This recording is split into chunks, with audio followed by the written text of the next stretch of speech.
जय जनवल्लभ जय गिरिवरधारी जय गिरिवरधारी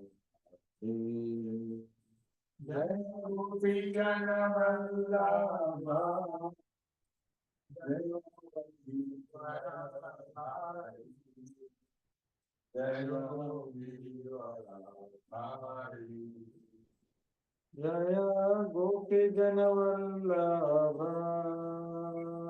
जय गिरिवरधारी जय गिरिवरधारी जय गोपी जनवल्लभ जय गिरिवरधारी जय गिरिवरधारी जय यशोदानंदन जय ब्रज जनरंजन जय ब्रज जनरंजन जय यशोदानंदन जय ब्रज जनरंजन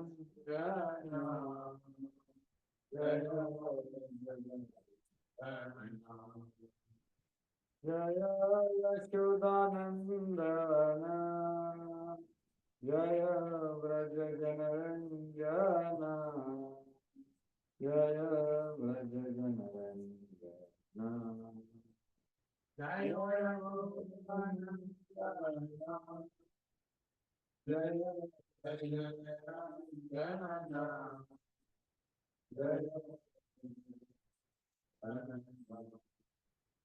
जय यमुना तीरवनचारी जय कुंज विहारी जय यमुना तीरवनचारी जय कुंज विहारी जय यमुना तीरवनचारी जय कुंज विहारी जय यमुना तीरवनचारी जय कुंज विहारी जय राधा माधव जय कुंज विहारी जय राधा माधव जय कुंज विहारी।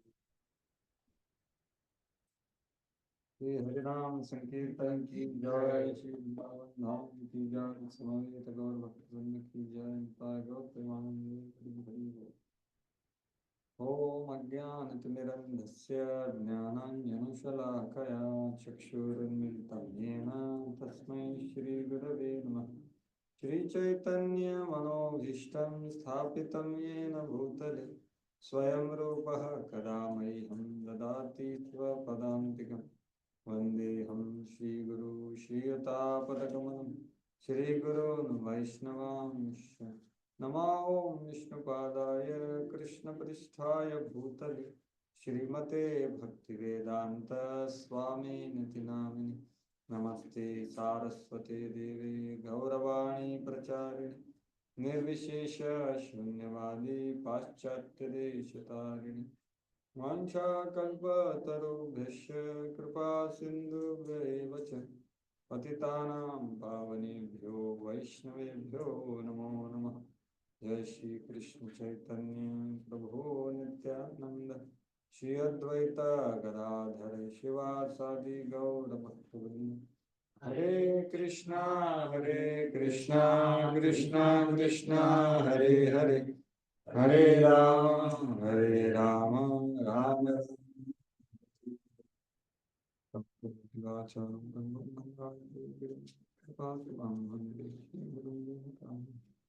अस्माकं विगतविप्लवैश्वरस्य सर्वात्मना महिगृणामि यथा मनीषं। मुञ्चोजयो गुणविसर्गनप्रविष्ट रूयेत हि पुमानं मन्यतेन। मृतर्महद्भिर्यमान् पुरा प्रभो निर्मानुष्यते यतमोषपूरुषः। हिंते गुणान् षोडश षोडशात्मकः सोऽलङ्कृष्य भगवान् वचांसि मे।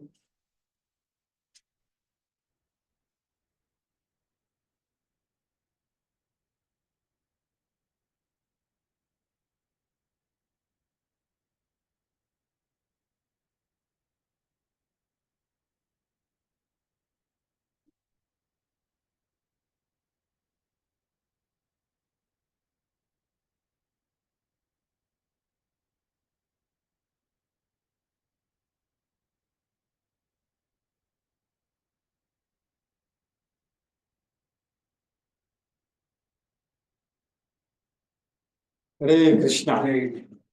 सबका स्वागत है हमारे ये भगवत गीता चर्चा सत्र में, जहाँ पर हम अभी भगवत गीता का अवलोकन करने का प्रयास कर रहे हैं।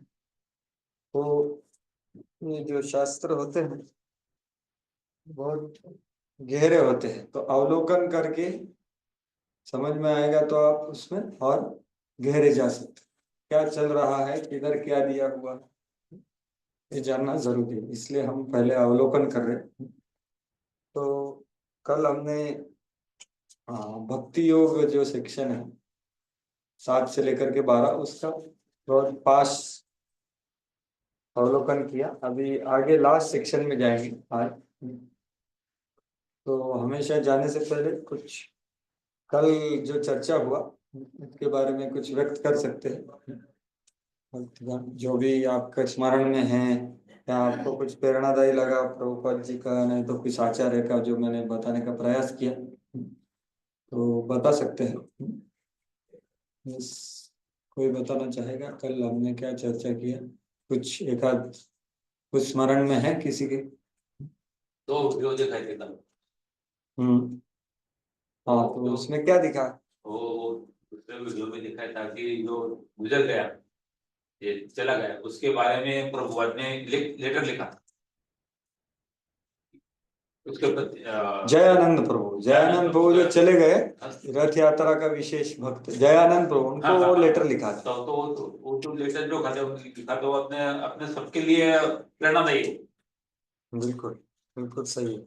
उसमें क्या लिखा है प्रभुपाद जी?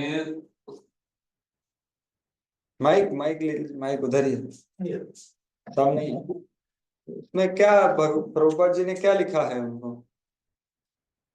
जो भी स्मरण में है बता सकते हैं।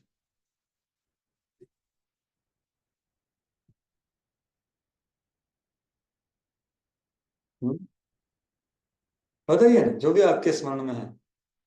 आपको बहुत महत्वपूर्ण चीज याद आया है, बहुत अच्छा बात है। तो प्रभुपाद जी ने उसमें सारा है, वो बहुत सारा है ना। क्या है वो?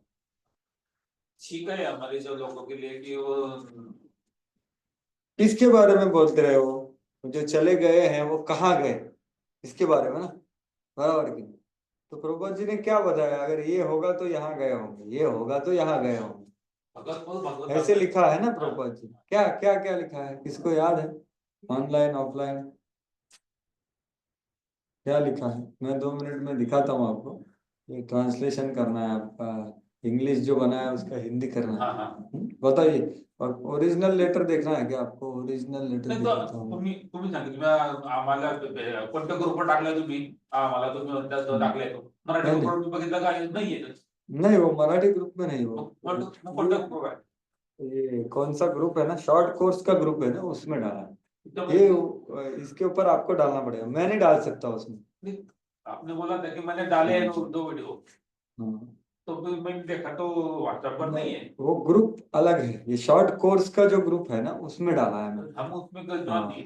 करेक्ट, तो देता हूँ मैं आपको। ठीक है। तो देखो सामने इंग्लिश लेटर है ओरिजिनल, मैंने आपको हिंदी दिखाया था। तो क्या बताया था उधर, कोई बता सकता है? क्या बताया था? प्रभु जी ने महत्वपूर्ण चीज बताया कि भाई लेटर बहुत महत्वपूर्ण है क्या, लेकिन उसमें बताया क्या? इसको याद है? क्या बताया प्रभुपाद जी ने? कृष्ण प्रभु जी। हाँ बताइए माता जी। उसमें एक बताया आपने कि अगर उनको भौतिक इच्छाएं है तो वो स्वर्ग की प्राप्ति करेंगे।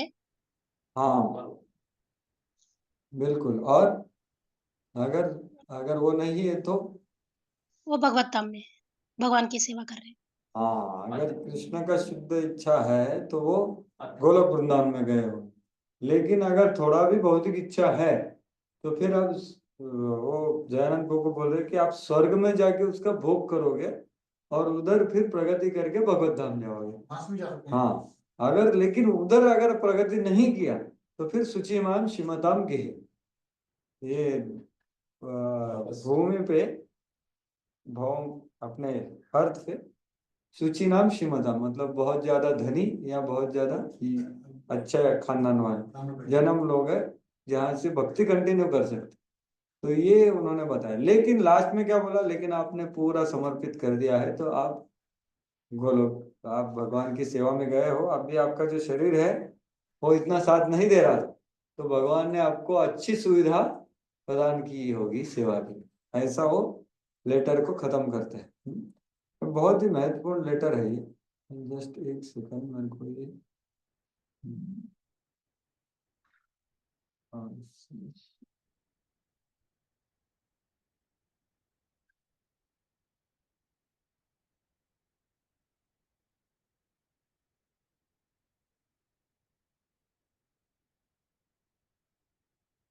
कल का कैसा होता है।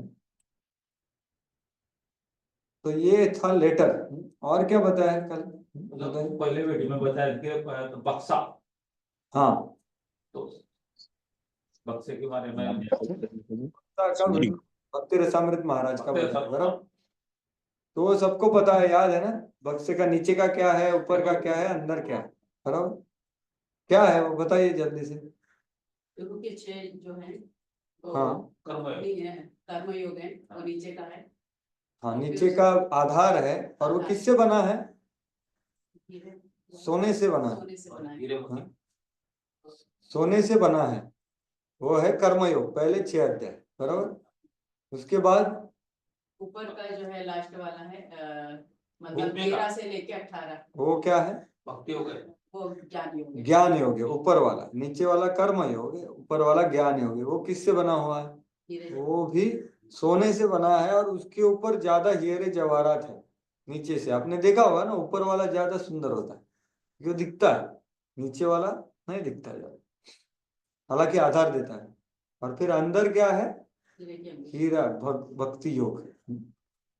तो ये हमने देखा। तो इसका समझ में क्या आना चाहिए इससे कि भाई जो बक्सा है वो भी आकर्षक है, लेकिन उसमें ध्यान देना नहीं चाहिए, बक्से के अंदर क्या है वो महत्वपूर्ण है। जितना बक्सा भारी अच्छा, उतना ज्यादा अच्छा उसके अंदर है। पहले जो 6 अध्याय तो आपने को समझने का है, जो जो उतारने का नहीं। पहले 6 अध्याय। ऐसा डायरेक्ट नहीं बोल सकते, वो विधि हमें नहीं चलना। देखो जैसे कर्म योग का रास्ते पे हमको नहीं चलना, हमको भक्ति योग के रास्ते पे चलना। लेकिन कर्म योग में जो भावना है कि फल की आकांक्षा ना करना, फल का भोग ना करना, वो भाव लेना है अंदर से। भक्ति योग में भी वो करना है ना, भक्ति योग में भी फल का तो भोग करने का इच्छा होता ही नहीं है, एडिशनल इच्छा होता है भाई भगवान को प्रसन्नता को। हाँ, तो फिर फल मिला या नहीं मिला, आप भगवान की प्रसन्नता के लिए 40 साल प्रचार करो और एक भी भक्त नहीं बने, तो भी प्रभुपाद जी उत्सुक थे। लाइफ टाइम इन प्रिपरेशन बोला जाता है ना, प्रभुपाद जी ने प्रचार कितना किया, 40 साल प्रचार किधर किया, इधर भारत भूमि में। कितना रिजल्ट आया बताओ ना, एक भक्त बना, वो भी थोड़ा हल्का फुल्का ही था, थोड़ा क्या नरम गरम ही था वो। हाँ, हालांकि वो एटलीस्ट था तो प्रभुपाद जी का मेहनत उसने क्या, आचार्य प्रभाकर जी सिर्फ एक शिष्य बना, सोचिए इतना जोर शोर से प्रभुपाद ने बहुत प्रयास किया, लेकिन उसको ऐसा हतोत्साहित हुए क्या, वो क्या मैं इतना प्रचार कर रहा हूँ भगवान का, मैंने जो भगवत गीता लिखा वो भी चोरी हो गया। लेकिन उनका आत्मविश्वास या भगवान का प्रसन्नता करने का, गुरु का प्रसन्नता करने का जो भाव है वो बिल्कुल भी खंडित नहीं हो, ये शुद्ध भक्त है। तो फिर 40 साल प्रयास करने के बाद जब वो जाते हैं तो कितना सारा यश मिला, सोचो। और उधर भी बहुत समस्या हुआ, वो अलग बात है, उसका तो एक अलग, लेकिन बहुत सारा यश मिला बाहरी रूप से। देखो यश और अपयश ना भगवान प्रसन्न है क्या नहीं इसके ऊपर होता, ये यश या अपयश है। लेकिन ये जगत के लोग क्या देखते हैं, बाहर क्या दिखता है, कितना स्कोर हुआ। और वो ऐसा नहीं देखना नहीं चाहिए कितने भक्त बने, कितने मंदिर बने, कितने, और क्या, कितने मंदिर खुले, कितने भक्त बने और कितने बुक डिस्ट्रीब्यूट हुए। प्रभुपाद जी भी पूछते थे। लेकिन कोई आदमी प्रामाणिकता से प्रयास कर रहा है और कुछ नहीं आया है तो भी यश है उसका, क्योंकि प्रामाणिकता से भगवान को प्रसन्न कर रहा है। जैसे प्रभुपाद जी 40 साल, तो प्रभुपाद जी को इतना यश आया उधर, लेकिन उन्होंने कुछ क्रेडिट लिया गया, कुछ गर्वित हुए, एक तिल मात्र भी गर्व नहीं था। ये है शुद्ध भक्ति। जो भी आदमी कोई फल का लगता है उसको मैं कर रहा हूं, तो क्या होता है, उसका गर्व आ जाता है। तो मिश्र भक्ति मतलब ये सब होता है। तो ये बताया, जैसे आप बोले ना कि कर्मयोग जानना है लेकिन रास्ते पे नहीं चलना, वो बिल्कुल सही है। लेकिन कर्मयोग का एक सिद्धांत क्या है भाई, क्रिया करना है लेकिन फल का भोग करने का अपेक्षा नहीं रखनी। वो भाव हमने ग्रहण करना कर्मयोग से, अनासक्ति से करना। फल से अनासक्ति और फल के कर्तृत्व से भी अनासक्ति। एक होता है भोक्तृत्व, एक होता है कर्तृत्व। तो भोक्तृत्व मतलब क्या, नाम से पता चलेगा आपको। भोक्तृत्व मतलब क्या, स्वामी स्वामी है। नहीं, भोग करना चाहता फल का। फल को खुद भोगना है। हाँ बिल्कुल, तो फलों को भोगना का इच्छा, इसको क्या बोलते हैं, भोक्तृत्व। तो इससे पहले विरहित होना है, तो कर्मयोग में ये सिखाया। और इससे विरहित हो गए आप, बोलते देखो मैं फल का आकांक्षा नहीं रखता, लेकिन मैं बहुत कमा के लोगों को खिलाता। कौन खिलाता है,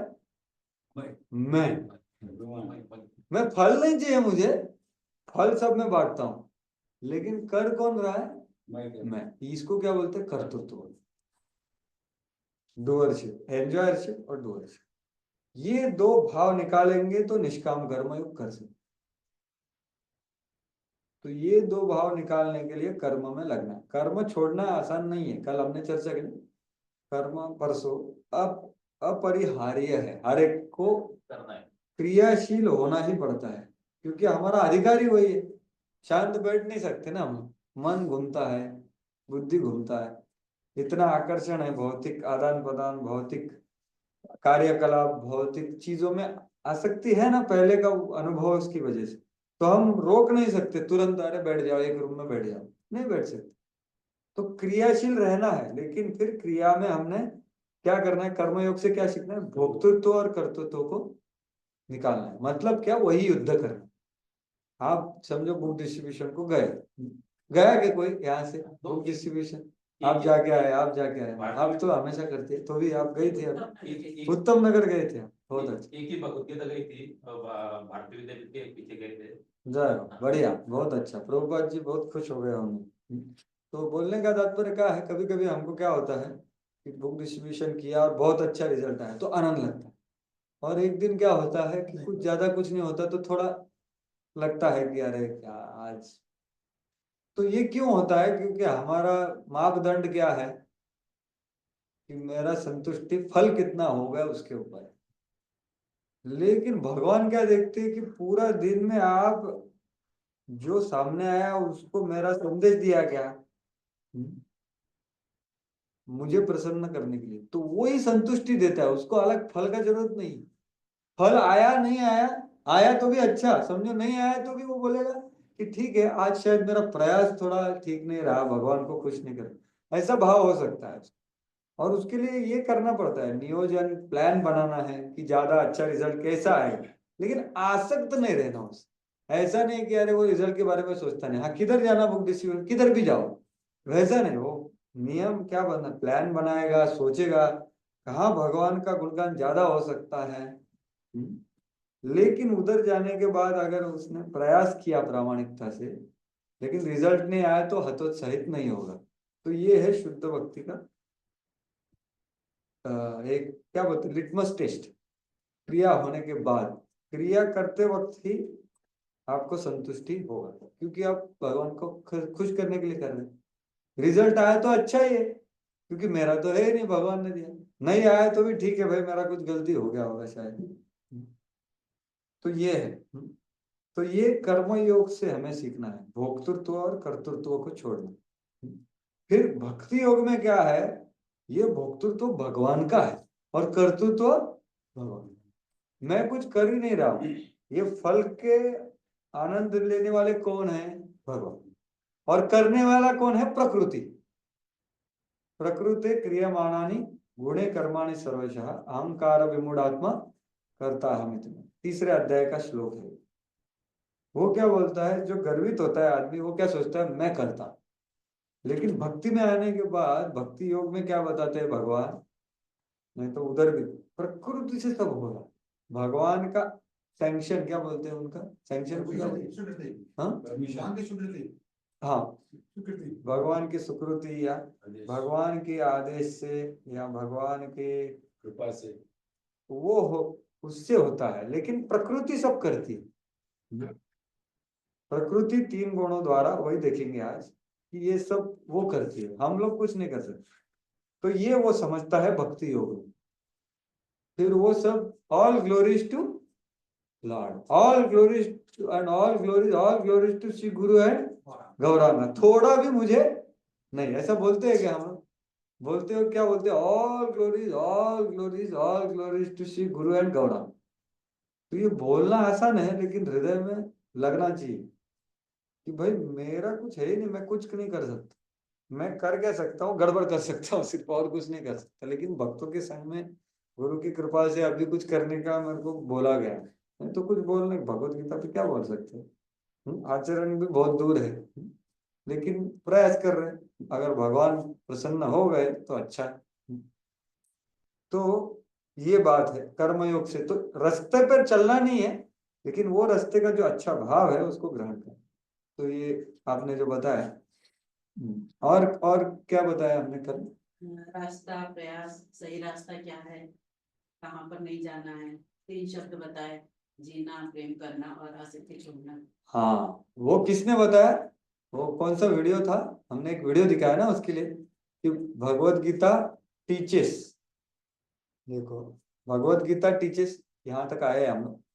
वो परम पूज्य कौन से, भक्ति रसामृत महाराज का था। भक्ति रसामृत महाराज का बक्सा वाला वीडियो था, और दूसरा इंग्लिश में था, मैंने हिंदी में बताया आपको। वो परम पूज्य स्वयं भगवान केशव महाराज, उनका था कि भगवत गीता हमें सिखाता है 3 चीज। पहले 6 अध्यायों में क्या सिखाता है, टू लिव, जीना, मतलब जीना, क्योंकि हमारा जीना क्या है, क्रियाशीलता करना पड़ेगा, कर्मयोग। और दूसरा टू लव, मतलब प्रेम करना भगवान से और भक्तों से। और तीसरा क्या है, to let go, let go, नहीं, लेट गो मतलब ये जगत का हम लोग बहुत कुछ पकड़ के रखे हैं, अपना देह, मेरा मन, मेरे विचार, मेरा मेरा घर, संसार, वाइफ, जो भी है, मेरा मेरा मेरा। लेट गो मतलब उसको छोड़ना। तो लास्ट के 3 अध्याय, लास्ट के 6 अध्याय क्या छोड़ दिखाते हैं, छोड़ना। इस जगत में जीना, प्रेम करना और भौतिक चीजों को छोड़ना। ये भगवत गीता के 18 अध्याय बताते हैं। बहुत सार रूप में उन्होंने 3 शब्दों में बताया। ये है क्या बोलते हैं, साक्षात्कारी ज्ञान, जो महाराज बता रहे। सबसे यंगेस्ट सन्यासी है वो अभी इस्कॉन में, 45 साल के हैं शायद सिर्फ, स्वयं भगवान केशव महाराज।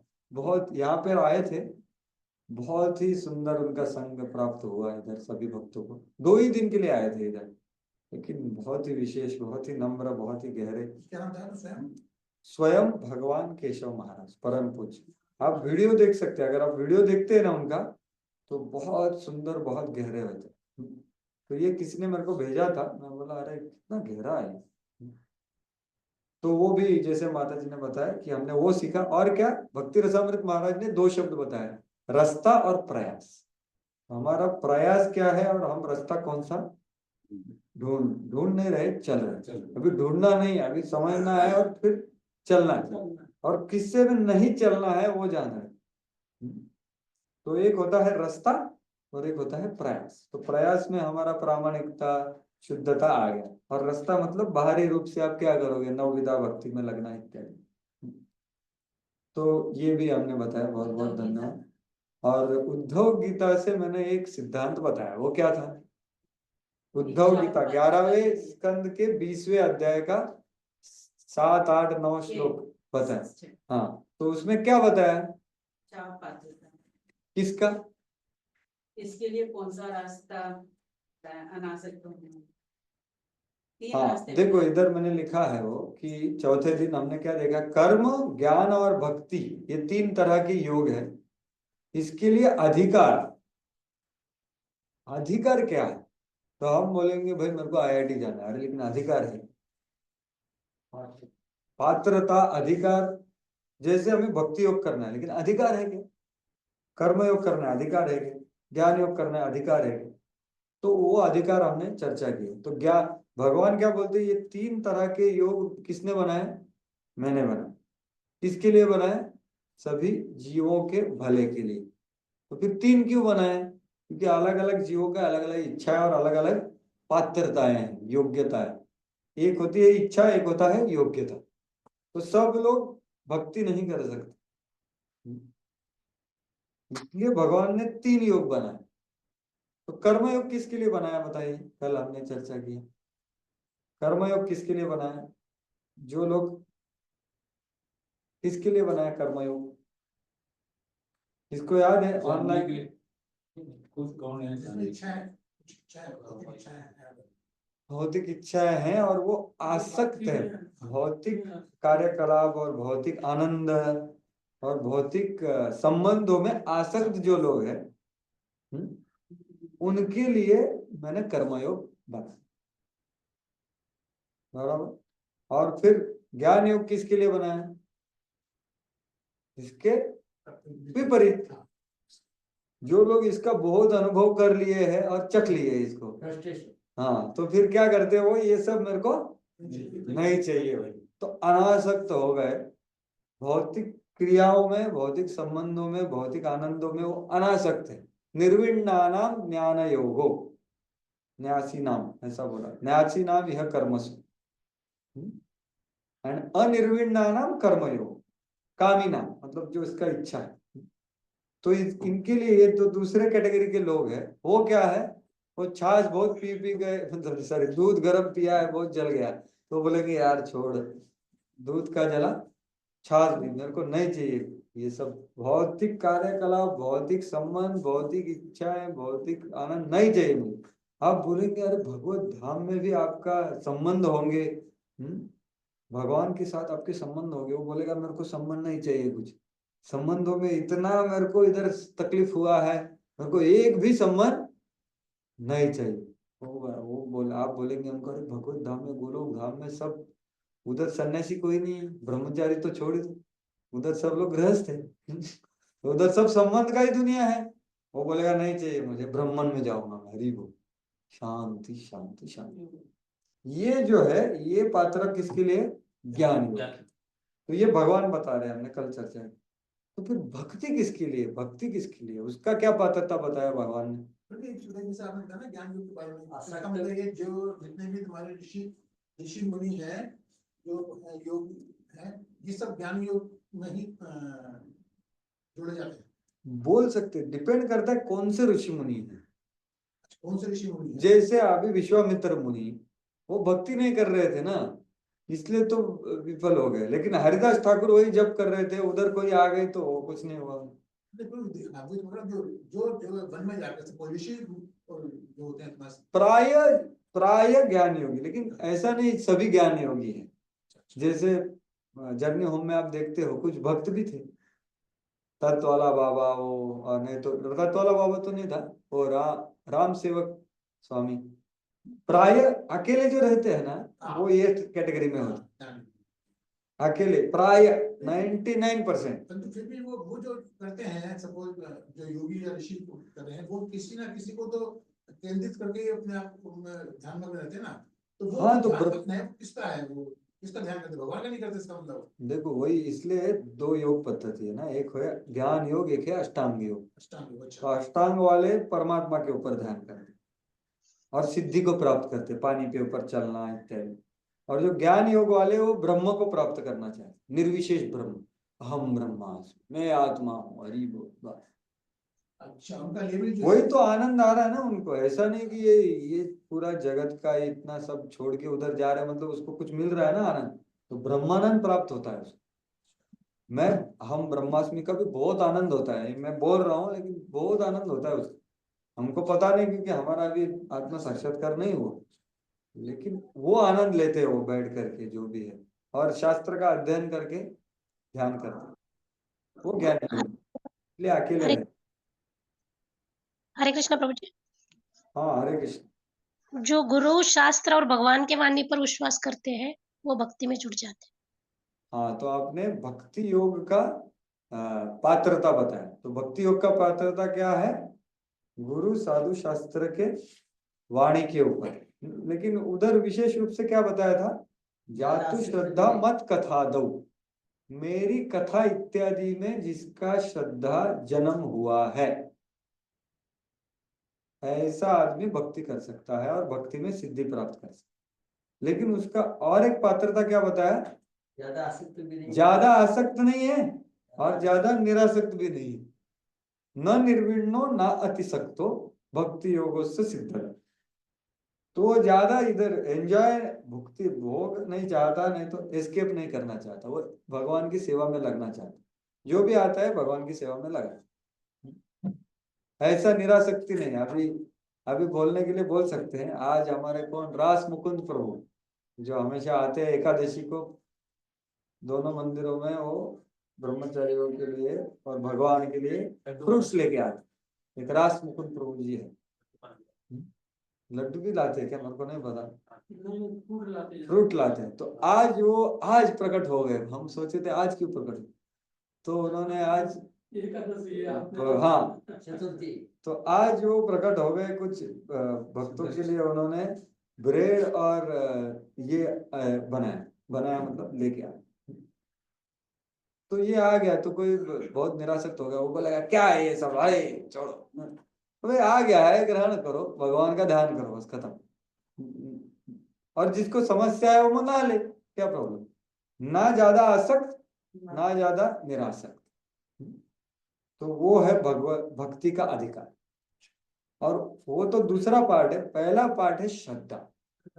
जिसका श्रद्धा कथा आदौ, कथा मतलब श्रवण कीर्तन स्मरण पाद सेवन अर्चन वंदन दास्यम सख्यम आत्मा निवेदन, इसमें श्रद्धा प्रकट हो गया उसका कि भाई ये मैं करूंगा तो भगवान संतुष्ट हो जाएंगे। ये श्रद्धा आ गया ना, तो वो भक्ति योग में सिद्धि प्राप्त कर सकते।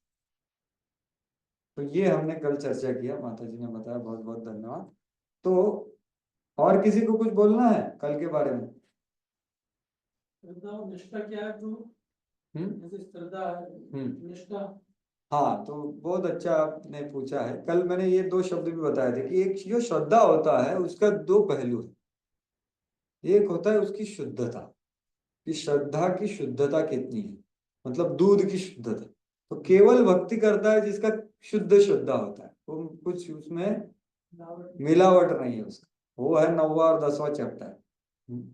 लेकिन थोड़ा मिलावट है, श्रद्धा बहुत है, दूध बहुत है, लेकिन थोड़ा मिलावट है, तो फिर क्या है, वो मिश्र भक्ति हो गया, तो मिश्र श्रद्धा हो गया। और फिर पूरा मिलावटी है, दूध थोड़ा सा 1-2 चम्मच दूध है, बाकी पानी है, तो वो तो प्रधानीभूत भक्ति, मतलब कर्म योग बोला जाएगा उसको, और ज्ञान योग बोला जाएगा। तो ये जो 6 अध्याय है, पहले 6 और लास्ट 6, ये वो पानी में दूध मिलाने वाले हैं। भक्ति है उसमें थोड़ा सा, ज्यादा क्या है, कर्म है या ज्ञान है।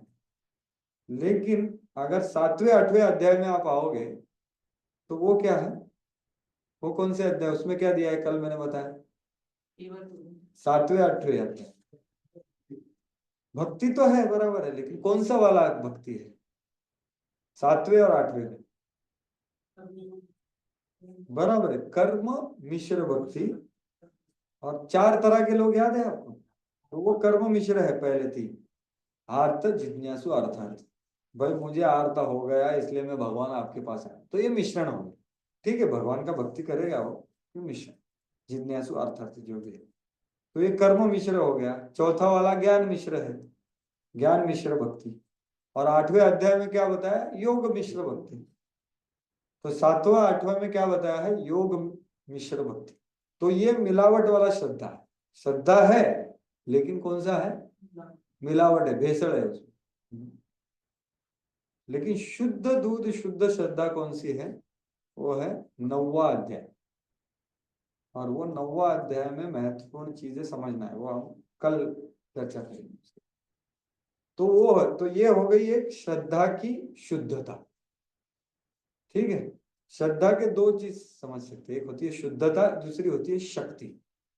तो आपने क्या पूछा, श्रद्धा और निष्ठा, तो ये शक्ति का अंतर है। तो शुद्ध श्रद्धा है लेकिन कोमल है, शुद्ध श्रद्धा है लेकिन क्या है, अच्छा दृढ़ है। और शुद्ध श्रद्धा है कि अति दृढ़ है, वो बोलता है भगवान को कि बाप आप मेरे को नाकार दो या मेरे ऊपर पैर रखो। जो आश्लिष्यवा पादरताम जो श्लोक है, जो राधा रानी का श्रद्धा है, वो प्रेम का श्रद्धा है। वो क्या बोलती है, आप मेरे को निग्लेक्ट करो, आप मुझे आलिंगन करो, आप मेरे स्वामी हैं। ये जो श्रद्धा है, ये प्रेम का सबसे गहरा श्रद्धा। निष्ठा का श्रद्धा ये है, मतलब दृढ़ है, दृढ़, उसको कोई हिला नहीं सकता। तो ये आपने जो पूछा उसका ये है कि शक्ति। तो पहले हमें श्रद्धा को शुद्ध करना है, फिर शुद्ध श्रद्धा का शक्ति बढ़ाना है, यही भक्ति में प्रगति है। और ये सब अंदर की बात है, ये बाहरी पोस्ट पोजीशन, बाहर कलर चेंज होता है वाइट, ये सब नहीं है, ये अंदर की बात है पूरी। जैसे कितने लोग फॉलो कर रहे हैं आपको, ये बाहरी अच्छा है लेकिन ये सब अंदर की बात है। ये भगवान को, गुरु को पता है कि भाई अंदर इसका श्रद्धा क्या है, क्या क्यों करना चाहते, तो ये करना चाहिए और इससे हम भगवान को संतुष्ट कर सकते हैं। तो ये श्रद्धा की, तो इसलिए मैं बोल रहा था वो जो प्रभु जी ने पूछा, तो ठीक है, अभी हमने ये सब देख लिया बराबर कल तक। और अभी 5वें, और फिर भक्ति योग का अवलोकन किया। 7-8 में मिश्र भक्ति, 9-10 में शुद्ध भक्ति, चतुश्लोकी भगवत गीता आएगी उसमें। और 11-12 में मैंने बताया कि भाई भगवान ने विश्व रूप दिखाया और उसका ऑडियो और एक वीडियो। और 12वें अध्याय में वो बताएंगे कि व्यवहारिक रूप में कैसे भक्ति करनी है, तो उसका हम अलग से अच्छे से चर्चा करेंगे, क्योंकि वो हमें करना है, जानना नहीं है, सिर्फ करना है, इसलिए उसके लिए अलग दिन रखा हुआ है। तो अभी हम लोग क्या देखने जा रहे हैं आगे, ज्ञान योग, जो आज का विषय है। तो आगे बढ़ते हैं।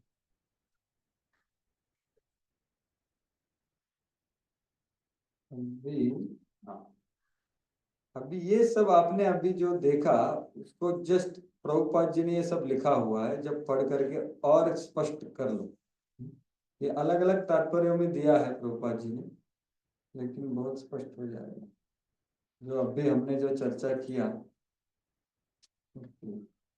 हिंदी हुआ कि नहीं, हाँ होगा, ये दिख रहा है आपको। तो इसको अभी ये कौन सा तात्पर्य है देखो, 6.47 क्या हो गया, हाँ दिख रहा है क्या, पढ़ सकते हैं, हाँ बहुत छोटा है ना। 6.47 का मैं बताता हूँ आपको।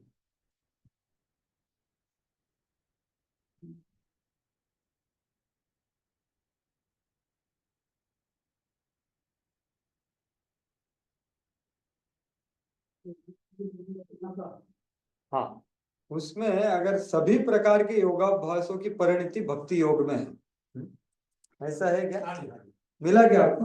हाँ, तो कृपया ध्यान पूर्वक इसको सुने या देखे, से देखे और सुने आपके इसमें। एक मिनट है, मैं भी मेरे सामने खोलता हूँ। 6.47 कौन सा पैराग्राफ है ये? हाँ, तो हाँ वो पढ़िए आप। और समस्त योगियों में से जो योगी अत्यंत श्रद्धा पूर्वक मेरे परायण हैं, अपने अंतःकरण में मेरे विषय वो यहाँ से चालू करो कि सभी प्रकार के योग अभ्यासों की परिणति भक्ति योग में है।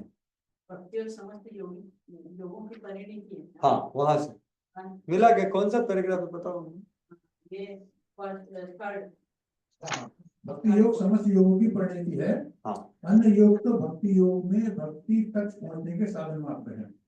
योग का वास्तविक अर्थ भक्ति योग है। अन्य सारे योग भक्ति योग रूपी गंतव्य की दिशा में अग्रसर होते हैं। कर्म योग से लेकर भक्ति योग तक का लंबा रास्ता आत्म साक्षात्कार तक जाता है। निष्काम कर्मयोग इस रास्ते का आरंभ है। जब कर्मयोग में ज्ञान तथा वैराग्य की वृद्धि होती है तो यह अवस्था ज्ञान योग कहलाती है। तो देखिए प्रभुपाद जी हमें अभी एक एक ऊपर लेके जा रहे हैं। जब योग बोलते हैं मतलब भक्ति है। कर्म योग मतलब क्या? कर्म ज्यादा है, पानी ज्यादा है, थोड़ी भक्ति है, इसलिए कर्म योग बोलते हैं उसको, बराबर। तो कर्म योग पहला सीढ़ी का जो भी है वो पहला आरंभ है, योग का आरंभ है। तो उसमें क्या समझना है हमें? निष्काम कर्म योग या आरंभ है। उसके बाद अगर वैराग्य की वृद्धि होती है तो क्या होता है? वो ज्ञान योग बन जाता है। हाँ, और आगे आगे बढ़िए अभी। जब जब ज्ञान योग में अनेक भौतिक विधियों से परमात्मा के ध्यान में वृद्धि होने लगती है और मन उन पर लगा रहता है तो इसे अष्टांग योग कहते हैं। तो ज्ञान योग में अगर आदमी परमात्मा के ऊपर ध्यान लगाता है, मन उसमें होता है, तो वो क्या हो जाता है? अष्टांग योग। और आगे बढ़ गया वो। हाँ बताइए आगे। इस अष्टांग योग को पार करने पर जब मनुष्य श्री भगवान कृष्ण के निकट पहुंचता है तो यह भक्ति योग कहलाता है। तो देखो ये ब्रह्म अहम ब्रह्मास्मि ज्ञान योग, निष्काम कर्म योग से ज्ञान योग, तो फिर परमात्मा, फिर भगवान। ठीक है। हाँ। यथार्थ में भक्ति योग ही चरम लक्ष्य है, किंतु भक्ति योग का सूक्ष्म विश्लेषण करने के लिए अन्य योगों को समझना होता है। अतः जो योगी प्रगतिशील होता है वह शाश्वत कल्याण के सही मार्ग पर रहता है। तो ये हमें करना है। ये विश्लेषण हम क्यों कर रहे हैं? सही भक्ति जानने के लिए। प्रभु जी बोल रहे हैं ना इधर कि ये अन्य योगों को समझना क्यों है? क्योंकि शुद्ध भक्ति का विश्लेषण करना पड़ेगा कि मिक्सचर क्या है, सच्चा क्या है, और जो आगे बढ़ रहा है वो बहुत अच्छे से लगा हुआ है योग पद्धति में। पढ़िए। अतः जो योगी प्रगतिशील होता है वह शाश्वत कल्याण के सही मार्ग पर रहता है। हाँ। जो किसी एक बिंदु पर दृढ़ रहता है और आगे प्रगति नहीं करता वह कर्मयोगी, ज्ञान योगी, ध्यान योगी, राजयोगी, हठयोगी आदि नामों से पुकारा है। जो किसी एक बिंदु पर दृढ़ रहता है। हाँ तो समझ गया आप। तो बीच में वो रुक गया तो वो उसको बोलते हैं कर्मयोगी। लेकिन वो आगे बढ़ रहा है तो वो भक्ति कर रहा है। इसलिए मैं बोल रहा हूँ कर्मयोग में हमें क्या छोड़ना है, क्या चेतना? कर्तृत्व भोक्तृत्व को छोड़ना। तो ये आगे बढ़ रहा है आदमी। तो ऐसा बताया जा रहा है। तो ये एक पैराग्राफ हो गया। अभी 9.3 आप पढ़िए। 9.3 9वें अध्याय का तीसरा श्लोक।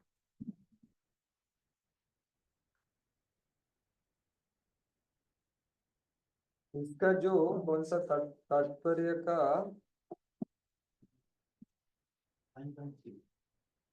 हाँ हाँ सिर्फ यहाँ तक श्रद्धा के विकास का प्रश्न है। तो देखिए मैंने अभी आपको बताया कि ये सब चर्चा हम क्यों कर रहे हैं, क्योंकि शुद्ध श्रद्धा, श्रद्धा की शुद्धता और श्रद्धा की शक्ति, तो उसका ही बात प्रभुपाद यहाँ पे कर रहे हैं। 9.3 तो 9.3 श्लोक क्या है देखिए।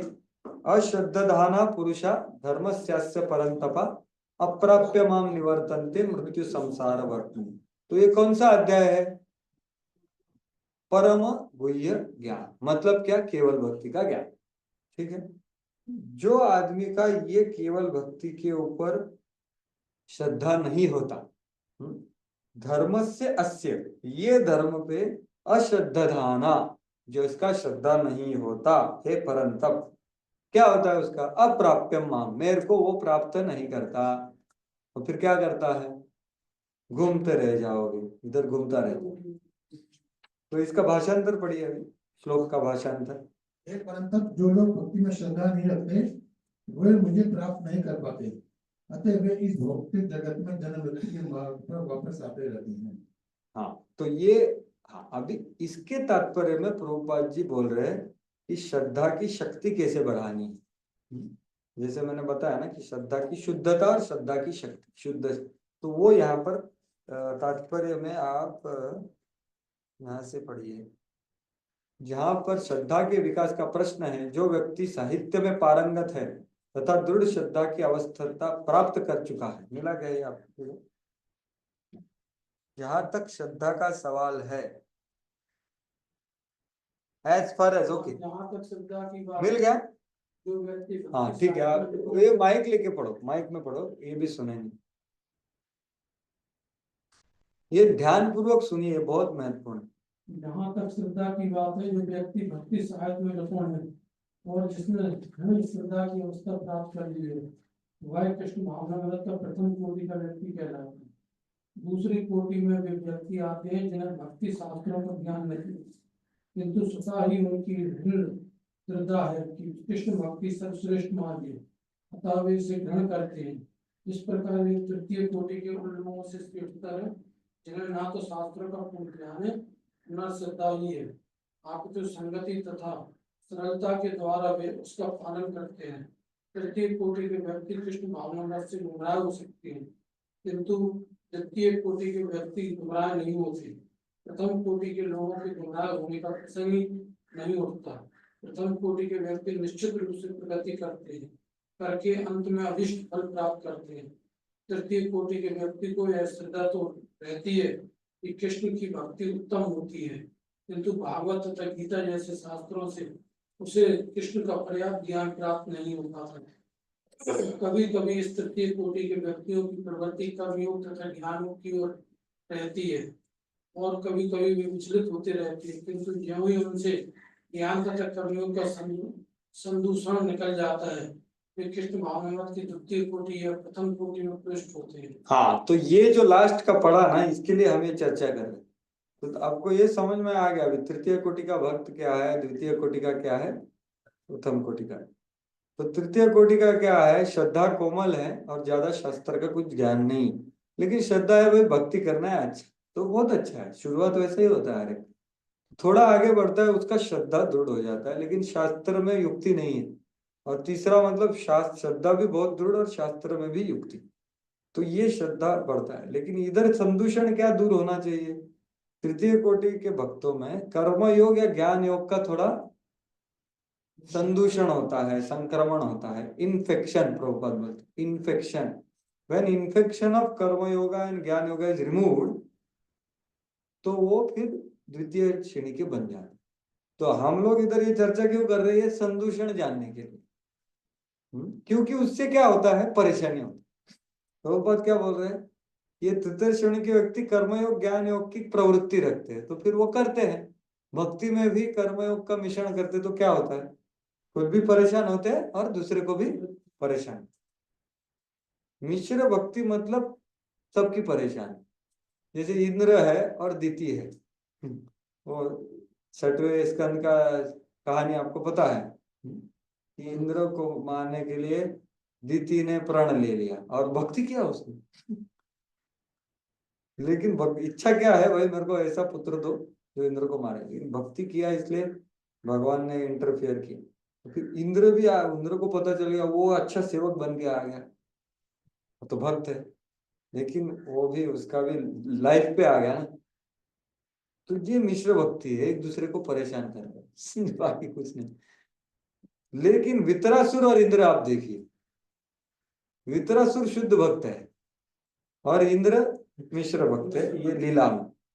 तो वहां पर क्या बोल रहा है, वो क्या बोल रहा है, अरे मार मुझे यार, क्या प्रॉब्लम है, मार, मैं जाता हूँ भगवत धाम, हरी बोल, मेरे को आपसे इधर कंपटीशन नहीं करना। वो बोल रहा है, अरे मेरे को विश्वास नहीं मेरे इसके ऊपर, अरे भगवान ने दिया है वज्र तुझे। तो ये मिश्र भक्त का श्रद्धा नहीं है भगवान के, तो इसलिए परेशानी होता है उसको। और वितरासुर को जो काटा जा रहा है उसको कुछ परेशानी नहीं, क्यों, क्योंकि शुद्ध भक्ति कर रहा है। तो ये भागवत में आप पूरा देखोगे, ये एक उदाहरण दिया मैंने, तो परेशानी होता है उससे। भगवान को भी परेशानी होता है, परेशान सबको ही परेशानी होता है। मिश्र भक्ति खुद को परेशानी होता है, दूसरे को परेशानी होता है, और भगवान भी संतुष्ट नहीं होते, पूरे के पूरे संतुष्ट होते हैं। अभी देवी देवता भी प्राय कुछ शुद्ध भक्त भी है, मिश्र भक्त भी है, तो भगवान का बहुत उत्तरदायित्व लिए हैं, तो हम उनको आदर करते हैं। लेकिन कुछ कुछ लोगों को दोनों चाहिए कि भाई मुझे थोड़ा मेरा एक स्पेस चाहिए, जहां पर जैसे आदर सम्मान हो, फॉलोअर हो, थोड़ा शक्ति हो, और फिर मैं आपका सेवा करूंगा। तो भगवान बोलते ठीक है, तू उधर नहीं आ सकता, इधर उधर इधर एक डिपार्टमेंट ले ले, चला तेरा ये, और सेवा कर। तो भगवान का सेवा करते हो, बहुत अच्छे लोग हैं, लेकिन प्रवृत्ति है कर्मयोग ज्ञान योग की प्रवृत्ति। तो हमें ये भागवत सिखाता है, गीता सिखाता है कि ये संदूषण, एटलीस्ट संदूषण है जानना चाहिए कि ये गड़बड़ है, इसको मेरे को निकालना है। तो ये प्रभुपाद जी बोल रहे, कहाँ बोल रहे हैं, तीसरे श्लोक में जो बोल रहा है अगर ये संदूषण है तो फिर भगवान को प्राप्त नहीं कर सकते, इधर ही रहना पड़ेगा। अभी लास्ट में 10.10 पढ़ो, ये क्या, देखो हम कहाँ से कहाँ जा रहे, देखो कर्मयोग से गए परम गुह्य ज्ञान में, यहाँ पे श्रद्धा का बात हुआ। अभी 10.10 क्या है, ये है चतुश्लोकी गीता, जो भगवान का चरम संदेश है। 10.10 खोलिए, तेषाम सतत युक्तानाम भजताम प्रीतिपूर्वकम ददामि बुद्धि योगम तम येन माम उपयांति ते। तो जो भाषांतर पढ़िए, जो प्रेम पूर्वक सेवा करने में निरंतर लगे रहते हैं, उन्हें मैं ज्ञान प्रदान करता हूँ, जिसके द्वारा वे मुझ तक आ सकते हैं। तो देखिए, भक्ति करने के लिए ज्ञान का आवश्यकता नहीं है, श्रद्धा का आवश्यक। उसके पास ज्ञान नहीं है ना, तो भी भगवान दे देंगे उसको ज्ञान, लेकिन श्रद्धा उसको मिल गया। जैसे हिप्पी लोग हैं, प्रभुपाद जी के ऊपर श्रद्धा आ गया, प्रभुपाद जी जो बोलेंगे हम करेंगे, तो उनको जो भी चाहिए था भगवान ने अरेंज कर दिया। उन्होंने ज्यादा, ये हम लोग सब पढ़ रहे हैं वो सब था ही नहीं था उनके पास, कुछ नहीं था उनको। उसका मतलब ये नहीं कि नहीं पढ़ना चाहिए, प्रभुपाद जी हमको भी बताया भाई आप मेरा पुस्तक का अध्ययन करें। तो भक्ति का ज्ञान इकट्ठा करना ये भक्ति ही है। लेकिन यहाँ पर क्या बोला है, अगर वो नहीं जानता कुछ तो भगवान दे देंगे, किसको, जो हमेशा प्रेम पूर्वक सेवा करे। तो ये चतुश्लोकी का तीसरा श्लोक है, जो साधक के लिए भी उपयुक्त है। और अगला श्लोक भी है, अगला श्लोक पढ़िए भाषांतर डायरेक्ट, 11वां श्लोक चतुश्लोकी का। मैं उन पर विशेष कृपा करने के हेतु उनके हृदयों में वास करते हुए ज्ञान के प्रकाशमान दीपक के द्वारा अज्ञान जन अंधकार को दूर करता हूँ। हाँ, तो ये अंधकार कौन दूर करता है, भगवान स्वयं। तो वो परमात्मा नहीं करता, परमात्मा न्यूट्रल रहते हैं, भगवान खुद प्रवेश करते हैं हरि कथा और हरि नाम से, कान से प्रविष्ट करना रंध्रेण स्वानाम भाव स्वरूहम। तो भगवान क्या बोल रहे, मैं खुद, इसको डेलीगेशन नहीं करते हो, मैं खुद क्लीन करता हूँ। जैसे शुण्वता स्वकथा कृष्ण पुण्य श्रवण कीर्तना हृदयंतस्तो ही अभद्राणी विधुनोति सुहृत्सत। तो ये तात्पर्य आप देखिए, यहाँ पर कर्मयोग ज्ञान योग के बारे में बताया, ये बहुत महत्वपूर्ण है। तो यहाँ पर आप कब पढ़े, दूसरा पैराग्राफ पढ़ लीजिए। आधुनिक दार्शनिकों का विचार है कि बिना तो जी कौन सा पढ़ रहे हैं आप, ये 10.10 का नहीं, 11वां नहीं, 10 का 10.10 का दूसरा पैराग्राफ। जब आदमी को पता होता है मनुष्य जीवन का ध्येय है, ऐसा कुछ है क्या, जब मनुष्य लक्ष्य को जानता हाँ ध्यान पूर्वक सुनिए, ये सबसे महत्वपूर्ण है। ये जो तीसरा इधर दिख रहा है ना, इधर, अरे इधर नहीं दिख रहा है, ठीक है, हाँ पढ़िए करो। जब मनुष्य लक्ष्य को जानता है किंतु कर्म फल में लिप्त रहता है, तो वह कर्मयोगी होता है। यह जानते हुए कि लक्ष्य कृष्ण है, जब कोई कृष्ण को समझने के लिए मानसिक चिंतन का सहारा लेता है तो वह ज्ञान योग में लीन होता है। किंतु जब वह लक्ष्य को जानकर कृष्ण भावनागत तथा भक्ति में कृष्ण की खोज करता है तो वह भक्ति योगी या बुद्धि योगी होता है। और यही पूर्ण योग है, यह पूर्ण योगी जीवन की सिद्धावस्था है। हाँ, तो ये स्पष्ट हो गया। अभी क्या बोल रहे हैं, जब पहला कर्मयोगी कौन होता है, वो पता है भाई जीवन का ध्येय कृष्ण को प्राप्त करना है, लेकिन फलों में आसक्त होता है, उसको क्या बोलते हैं, कर्म। जिसको फल में आसक्ति नहीं, लेकिन उसको ज्यादा क्या मेंटल स्पेकुलेशन, प्रॉपर इंग्लिश में बोलते हैं takes pleasure in mental speculation to understand Krishna. Krishna को ही समझना है उसको, लेकिन बहुत सारा तर्क वितर्क करता है, तो उसको क्या बोलते हैं, ज्ञान योगी। लेकिन भक्ति योगी कौन है, जो ध्येय को जानता है और हमेशा पूरा कृष्ण भावना भावित सेवा में लगा हुआ है। कृष्ण भावना भावित सेवा में लगा है, मतलब क्या, बाहरी रूप से क्रियाशील है और आंतरिक रूप से सही भाव से कर रहा है, ये भक्ति होगी, डिवोशनल सर्विस। तो ये एकदम स्पष्ट प्रभुपाद जी यहाँ पर बोल रहे हैं, ऐसा जो आदमी करेगा ना उसको भगवान खुद बुद्धि देंगे। तो इसलिए आज जो बताया ना, आज का क्लास भी बहुत अच्छा था, भागवतम कक्षा, वो बोले ना अथॉरिटी, मतलब जब हम भगवान के अथॉरिटी का फॉलो करते हैं तो संतुष्टि, समाधानी, सुरक्षितता ये सब महसूस होती है। तो अथॉरिटी को जब छोड़ देते हैं तब इंडिपेंडेंट चाहिए मुझे, फिर क्या, ये सब चला जाता है। लेकिन इसके लिए श्रद्धा चाहिए ना, कि भाई भगवान ने ये यहाँ पर मेरे गुरु महाराज, भगवान ने गुरु महाराज को भेजा है, तो गुरु महाराज जो बताया मेरे को करना चाहिए। गुरु महाराज ने मेरे को यहाँ ये मंदिर में इनके अंडर रखा है, भाई इनको फॉलो करना है उसका। तो इस ये करने के लिए श्रद्धा चाहिए, क्योंकि मन बोलेगा अरे ये क्या है, तो उसको तो शुद्ध भक्ति कर सकते। तो ये 3 पैराग्राफ बहुत महत्वपूर्ण है, जो 3 महत्वपूर्ण प्रभुपाद जी के तात्पर्य से लिए हैं। और पूरा हमारा ये 7 दिन का चर्चा है, ये 3 के उसके ऊपर से आया है। ये जब मैंने पढ़ा ना तब भी मैंने सोचा कि ये स्पष्टता से बताना चाहिए। लास्ट में भी दिया है उन्होंने। हाँ यदि वह एकनिष्ठ रहकर भक्ति पढ़िए ना, कार्यों में पढ़िए, लग रहता है, माइक माइक माइक। यदि वह एकनिष्ठ रहकर भक्ति कार्यों में आगे बढ़ोगे। पूरा क्या करो, पूरा लाइन पढ़ो आप, बीच में से मत पढ़ो। जब व्यक्ति प्रमाणित गुरु के होते हुए तथा आध्यात्मिक संघ से संबंध रहकर भी प्रगति नहीं कर पाता क्योंकि वह बुद्धिमान नहीं है, तो कृष्ण उसके अंतर से उपदेश देते हैं जिससे वह सरलता से उन तक पहुंच सके। इसके लिए जिस योग्यता की अपेक्षा है वह यह है कि कृष्ण भावनावश में निरंतर रहकर प्रेम तथा भक्ति के साथ सभी प्रकार की सेवा की जाए। उसे कृष्ण के लिए कुछ न कुछ कार्य करते रहना चाहिए, किंतु प्रेम पूर्वक यदि भक्त इतना बुद्धिमान नहीं है कि आत्म साक्षात्कार के पथ पर प्रगति कर सके, किंतु यदि वह एकनिष्ठ रहकर भक्ति कार्यों में रत रहता है तो भगवान उसे अवसर देते हैं कि वह उन्नति करके अंत में उनके पास पहुंच जाए। तो ये है, देखिए ये बहुत ही होप गिविंग है।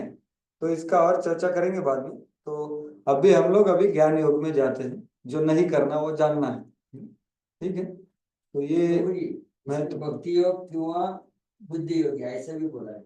हाँ, तो वो बुद्धि योग भक्ति योग में अंतर में बताऊंगा। अभी हम लोग जब जाएंगे ना 9वें 10वें अध्याय में, वो एक महत्वपूर्ण चीज है, वो बताऊंगा मैं। ये भगवत गीता या टर्मिनोलॉजी है, बुद्धि योग बहुत महत्वपूर्ण। तो ठीक है, अभी हम लोग अभी कहाँ जाएंगे, ज्ञान योग का जल्दी से अवलोकन करें। तो ज्ञान योग को भगवान ने क्या बोला है, क्या बलदेव विद्याभूषण जी ने, ये भक्ति का द्वार जैसा है। द्वार समझते हैं आप, द्वार, ज्ञान योग ये भक्ति का द्वार जैसा है, तो वो खोल करके आप भक्ति में प्रवेश करते। तो जो जानकारी होना चाहिए वो बताया, तो उसको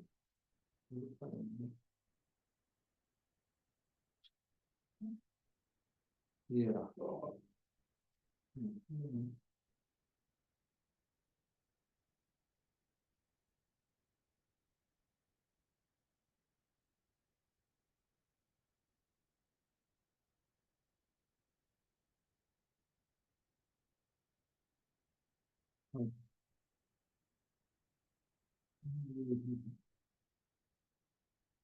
तो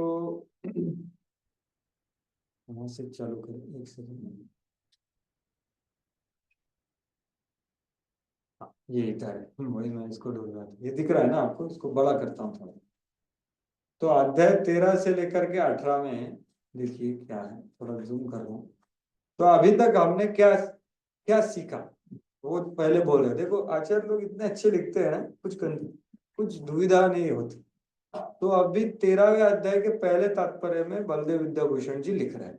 वो क्या लिख रहे हैं, तो पढ़िए, पहला वाला दिख रहा है क्या आपको, पढ़ सकते? भगवान और पदार्थ जिनकी चर्चा पिछले 6 अध्यायों में की गई थी, उन्हें अंतिम 6 अध्यायों में उनकी सटीक प्रकृति के साथ आगे समझाया जाएगा।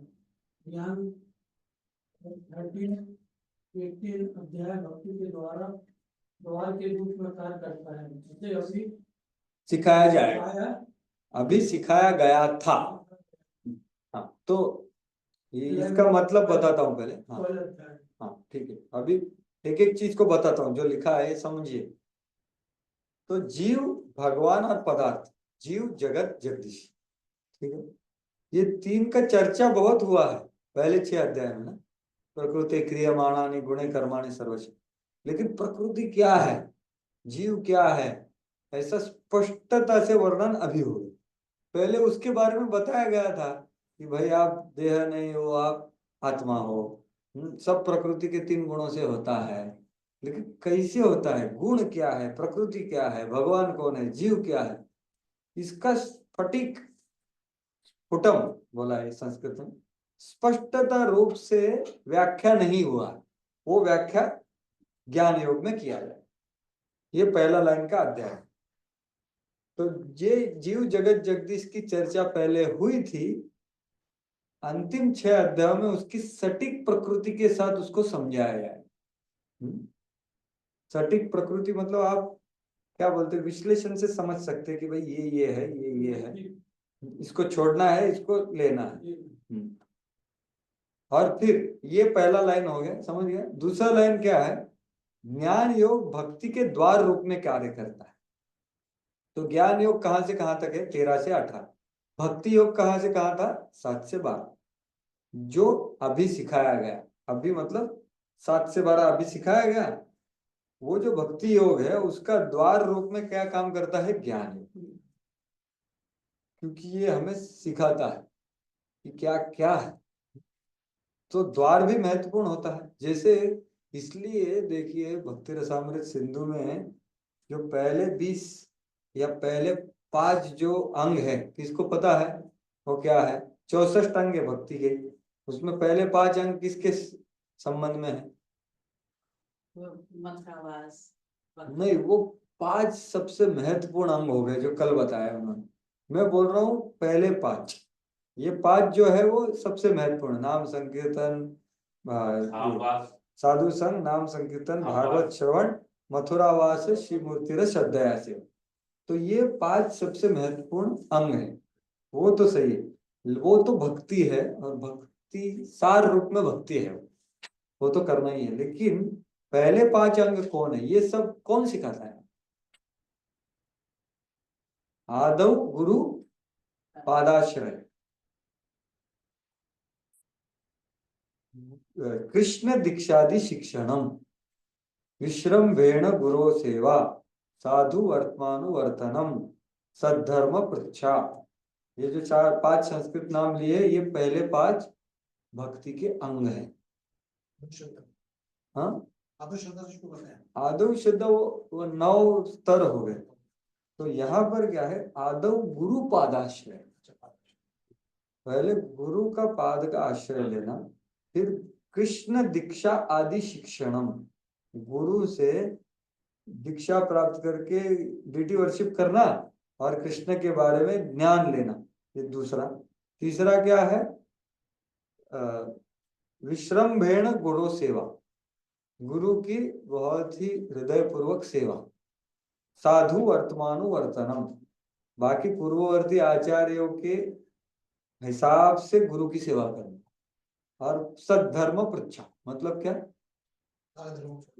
नहीं, सद्धर्म पृच्छा मतलब गुरु को प्रश्न पूछना कि भाई मैं कैसे सेवा में करूं, कैसे आपको प्रसन्न करूं, ये कैसे कृष्ण का समझूं। सद्धर्म के बारे में पृच्छा मतलब प्रश्न करना। तो ये जो 5 अंग है ये सबसे महत्वपूर्ण बताया। ऐसे 20 अंग है आराधना करना, तो उसको भक्ति का क्या बताया है, दरवाजा।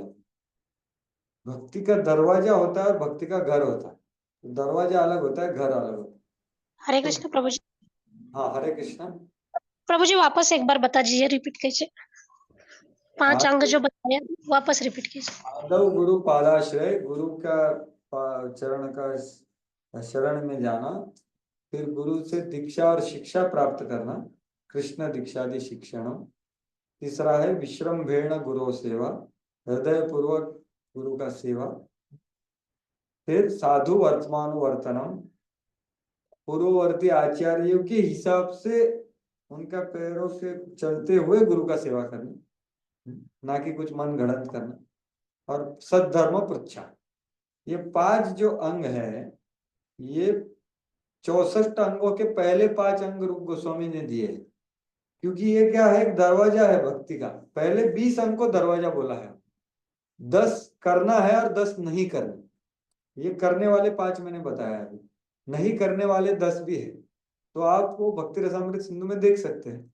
बोलने का तात्पर्य ये है कि यहाँ पर मैंने क्या बताया कि ज्ञान भक्ति के द्वार रूप में कार्य करता है, यहाँ पे दिया। तो मैंने द्वार का, भक्ति के द्वार का मैंने परिभाषा बताई। तो भक्ति का द्वार क्या है, ये गुरु का आश्रय लेना। क्योंकि गुरु क्या देगा, ये द्वार ही खोलेगा। ये जो ज्ञान है ये गुरु देगा कि भाई 3 गुण क्या है, आप ये सब अभी जीव जगत जगदीश कर्म काल और योग ये बताएगा। ये गुरु का सबसे महत्वपूर्ण कर्तव्य है, संबंध ज्ञान देना, जो दरवाजा खोलता है भक्ति। तो इसके लिए मैंने वो बताया। ठीक है, तो ये दूसरा लाइन समझ गए आप कि इसलिए ये महत्वपूर्ण है। ये महत्वपूर्ण है ज्ञान योग। महत्वपूर्ण क्या है कि उसका समझ लेना है और भक्ति करनी। तो अभी आगे वापस पढ़िए। पहले 6 अध्यायों में इधर हाँ दे दो। भगवद गीता के प्रथम नहीं इधर नहीं, मैं इधर का बोल रहा हूँ। इधर का, वो उधर नहीं है, पुस्तक में नहीं मिलेगा। पहले 6 ये अध्यायों में, बलदेव विद्याभूषण का तात्पर्य है। पहले 6 अध्यायों में जीवात्मा के ज्ञान का वर्णन किया गया है, जो निष्काम कर्मयोग के माध्यम से प्राप्त होता है और जो परमात्मा के ज्ञान को प्राप्त करने के लिए उपयोगी है। दूसरे 6 अध्यायों में परमात्मा की पूजा, जिसे भक्ति कहा जाता है, तो भगवान की शक्तियों के वर्णन के साथ सिखाई गई है। हाँ 1 मिनट, ये 2 लाइन बताता हूँ तुरंत, 1 मिनट। तो पहले 6 अध्यायों का विधि क्या है, निष्काम कर्मयोग, और प्राप्ति क्या है, आत्म साक्षात्कार। ठीक है, लेकिन आत्म साक्षात्कार परमात्मा के साक्षात्कार के बिना नहीं हो सकता। तो वो आदमी समझ जाता है कि भाई परमात्मा भी है। वो जो पंडिता समदर्शिना, वो इधर ही आता है श्लोक। तो जो परमात्मा के ज्ञान के प्राप्त करने के लिए उपयोगी है निष्काम कर्म। तो ये पहला 6 अध्याय का हो गया, विधि और साध्य। निष्काम कर्मयोग और आत्म साक्षात्कार, और परमात्मा के बारे में वो जानता है बस, लेकिन उसका पूजा बीजा नहीं करता वो। अभी अगले 6 अध्याय क्या है, परमात्मा की पूजा मतलब भक्ति, और क्या है, भगवान की शक्तियों का वर्णन है। भगवान का शक्ति का वर्णन हमने 7वें अध्याय में शुरुआत में सुना ना। भगवान बोलते ये सब मेरा है, भूमि रापो नलो वायु खम, ये सब मेरा है, सब जीवात्मा भी मेरे ही है। तो भगवान के शक्तियों के साथ वर्णन किया है। ठीक है, ये हो गया 7वां अध्याय। 8वां अध्याय आगे पढ़िए। केवल शुद्ध भक्ति ही भगवान को वश में करती है और भगवान को प्राप्त कराती है। अध्याय 9-10। 9-10। तो ये शुद्ध भक्ति का कहाँ आ रहा है, 9-10 में। और वो क्या कर सकती है, भगवान को क्या बोला है, भगवान को वश में करती है। सोच रहे आप, शुद्ध भक्ति का शक्ति देखिए, भगवान को वश करती, इसलिए वो बहुत रेयर होती है।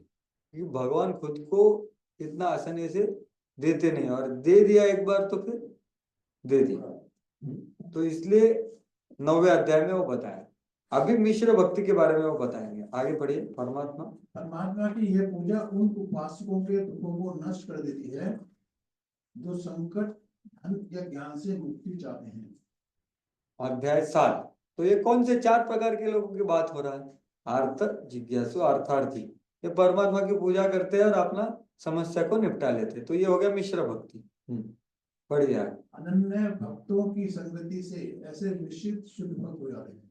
हाँ ठीक है भाई, ये मिश्र भक्त कैसे शुद्ध होंगे, तो अनन्य भक्त की संगति से ही शुद्ध हो सकते, क्योंकि उनको श्रद्धा प्राप्त होगी, और यह शुद्ध भक्ति उन्हें भगवान को प्राप्त करने में समर्थ बनाती है। हाँ ठीक है, तो वो भी भगवान को प्राप्त कर सकते हैं। फिर जैसा संग वैसा उसका चेतना हो जाता है। आगे, जब भक्ति प्रक्रिया या ज्ञान या योग के साथ निश्चित हो जाती है, तो भगवान के भव्य रूप का बोध होता है। ज्ञान या योग के साथ निश्चित हो जाती है तो भगवान के भव्य रूप का बोध होता है और इससे मुक्ति मिलती है। इसका वर्णन पहले ही किया जा चुका है अध्याय 7 से 12 में। हाँ, तो 7 से 12 में जो मिश्र भक्ति होता है उसका साध्य क्या है? गोलोक नहीं है, वैकुंठ है। तो उनको मुक्ति मिलता है, लेकिन उधर भगवान को वो ऐश्वर्य रूप में जानते हैं। भगवान भगवान है, हम उनके सेवक हैं। भव्य रूप का बोध मतलब क्या? जो नारायण वैकुंठ के भगवान, तो उनके साथ आप खेल नहीं सकते। गोलोक नहीं, तुम वैकुंठ है। हाँ, गोलोक नहीं, वही तो बोला है। वो 7 से 12 में 7वें 8वें में बताया कि भाई सालोक्य, सारष्टी, सामीप्य, उनके जैसे 4 हाथ भी मिल जाएंगे आपको, सब कुछ मिल जाएगा, लेकिन भगवत्ता रहेगा। वो भगवान भगवान है, हम मतलब दूर से सेवा हो। और वो भी ऐसा नहीं, अच्छा नहीं है, अच्छा ही है, लेकिन उससे अच्छा गोलोक वृंदावन है। हाँ, अभी अब अंतिम 6 अध्याय 13 से 18 में प्रकृति और पुरुष के संयोग से उत्पन्न जगत, भगवान के रूप तथा कर्म, भक्ति और ज्ञान की मूल प्रकृति का वर्णन किया जाएगा। हाँ, तो अभी अंतिम 6 अध्यायों में क्या बताया जाएगा? जीव जगत जगदीश। प्रकृति मतलब आप समझे जगत। तो जीव जगत जगदीश का विस्तार रूप से, विश्लेषण रूप से बताया गया कि भाई कैसे हमें ये शरीर प्राप्त हुआ, हम कैसे इसको ये पकड़ लेते हैं, कैसे 3 गुणों का प्रभाव होता है, और कैसे इससे हम मुक्त हो सकते। ये सभी चीजें कहाँ बताई है? 13 से 18। तो इसलिए ये महत्वपूर्ण है। तो अभी इसका एक एक अध्याय का ये है, वो देखते हैं। ठीक है, अभी यहाँ पर हिंदी में शेयर नहीं होगा कि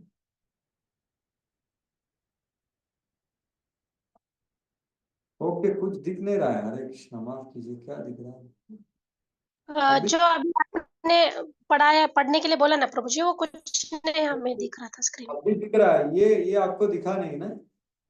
ये जो दिखाया मैंने अभी, देखो अभी दिख रहा है ना? हाँ, अभी दिख रहा है प्रभु जी। तो यही मैंने पढ़ाया और समझाया। ठीक है, जी ये बलदेव विद्याभूषण के 13.1 का तात्पर्य है। तो जी ये इससे काफी स्पष्टता होती है कि क्या चल रहा है। तो अभी हम एक एक अध्याय का संक्षेप में देखेंगे, 5-5 मिनट में, ज्यादा से ज्यादा। लेकिन एक जानिए, यहाँ पर क्या आप जानेंगे कि जीव जगत जगदीश, देखो ये है ना, जीव जगत जगदीश, इधर में लिखा है। तो जीव जगत और जगदीश है, ये आप स्पष्टता से रूप से जानेंगे कि भाई ये देखो अपना, अभी ये देह है, ये किससे बना है? भूमि रपो नलो वायु खम। तो ये किसका पार्ट है? ये जगत का पार्ट है। लेकिन हमने थोड़ा सा निकाल के बोल दिया कि भाई ये मेरा है। और फिर दूसरे के पास भी है थोड़ा, उसके पास भी है। तो जीव है और उसके ऊपर प्रकृति पकड़ा हुआ है। तो इसलिए वो सोचता है ये मैं ही हूं। लेकिन यहाँ पर हमें अलग से व्याख्या होगी कि भाई क्या क्या है, कैसे बंधन में पड़ गए हम लोग और कैसे बाहर आ सकते, कैसे नियंत्रण होता है 3 गुणों का। जैसे ये देह है, ये तो ओल्ड तो होने वाला है, तो वो प्रकृति का, काल का प्रभाव हो। लेकिन आत्मा ओल्ड होता है क्या कभी? नहीं होता। तो जब हमें समझ में आया कि भाई मैं नहीं हो रहा हूँ, ये प्रकृति हो रहा है, तो फिर कुछ समस्या नहीं। तो ये अच्छे से समझ में आएगा आपको कि क्या हो रहा है। ज्ञान योग मतलब क्या? सही था, इसलिए द्वार रूप में बोला गया कि भाई स्पष्टता से पता चलेगा कि जीव जगत जगदीश। जैसे कि यहाँ पर आप देखोगे, ये जो हमारा हृदय पकड़ लो, ऐसा कंडीशनड सोल लिखा है ना मैंने, तो ये कंडीशनड सोल का हृदय है। तो वहां पर परमात्मा है, जीवात्मा है जो इच्छा करता है। वो क्या? विषय वस्तु को देखता है और इच्छा करता है। तो परमात्मा उसको, इच्छा को देखता है और देखता है कि इसका क्या है, बैकग्राउंड में कर्म क्या है, इच्छा क्या है, और सैंक्शन करता है उसको कि भाई ठीक है, इसको भोग करने दो। तो फिर प्रकृति जो है वो आपको भोग प्रदान करती है। तो ऐसा ये आपको समझ में आएगा, ये हम अध्याय जब समझेंगे तो आगे बढ़ते हैं। अभी ये इसमें सीक्वेंस ऐसा क्यों रखते हैं? जीव जगत जगदीश, पहले जगदीश आना चाहिए। नहीं, ये मैं बोल रहा हूँ, ऐसा कुछ सीक्वेंस नहीं है इसमें। ये टॉप जगदीश ही हमेशा पहला होना चाहिए। इसके लिए। जगदीश ही पहला होना चाहिए बोलने के लिए। पहले में थोड़ा वो हम्म अभी हम एक अध्याय का देखेंगे क्या क्या दिया है। तो सबसे पहले एक बताना चाहूंगा, एक श्लोक खोलिए आप। ये 5 अध्याय का एक सीड मतलब क्या, बीज श्लोक है, वो है 13.22। वो पढ़िए। 5 अध्याय का एक श्लोक क्या है, बीज श्लोक। बीज मतलब उसका ही वर्णन हुआ है 5 अध्याय। 13.22 बोला। हाँ, प्रकृति, आप सब लोग मेरे पीछे दोहरा सकते हैं। This is 13.22। प्रकृति पुरुषः प्रकृतिस्थो हि, पुरुषः प्रकृतिस्थो भी, पुरुषः प्रकृतिस्थो हि भुंक्ते प्रकृतिजान् गुणान्, भुंक्ते प्रकृतिजान् गुणान् प्रकृति गुणान् गुणसंगोस्य कारणं गुणसंगोस्य सदसद्योनिजन्मसु, सदसद्योनिजन्मसु। सो। भाषांतर पढ़िए, अब ऑनलाइन भाषांतर पढ़िए माता जी। जी प्रभु जी। इस प्रकार जीव प्रकृति के तीनों गुणों का भोग करता हुआ प्रकृति में ही जीवन बिताता है। यह उस प्रकृति के साथ उसकी संगति के कारण है। इस तरह उसे उत्तम तथा अधम योनियां मिलती रहती है। हरे कृष्ण। तो देखिए क्या कर रहा है जीवात्मा के साथ, क्या होता है यहाँ पर स्पष्टता से बताया, और इसका विश्लेषण रूप में एक अध्याय में बताया जाए। ठीक है, कि हम लोग क्या कर रहे हैं, किसका भोग कर रहे हैं, और उसके वजह से क्या हो रहा है। तो यहाँ पे क्या शब्दों का इस्तेमाल हुआ है, पुरुषः प्रकृतिस्थ। मतलब पुरुष मतलब क्या, जो खुद को पुरुष मानता है। एक्चुअली हम प्रकृति है, लेकिन हम उसको पुरुष मानता है, मतलब भोग करना चाहता है, भोगता।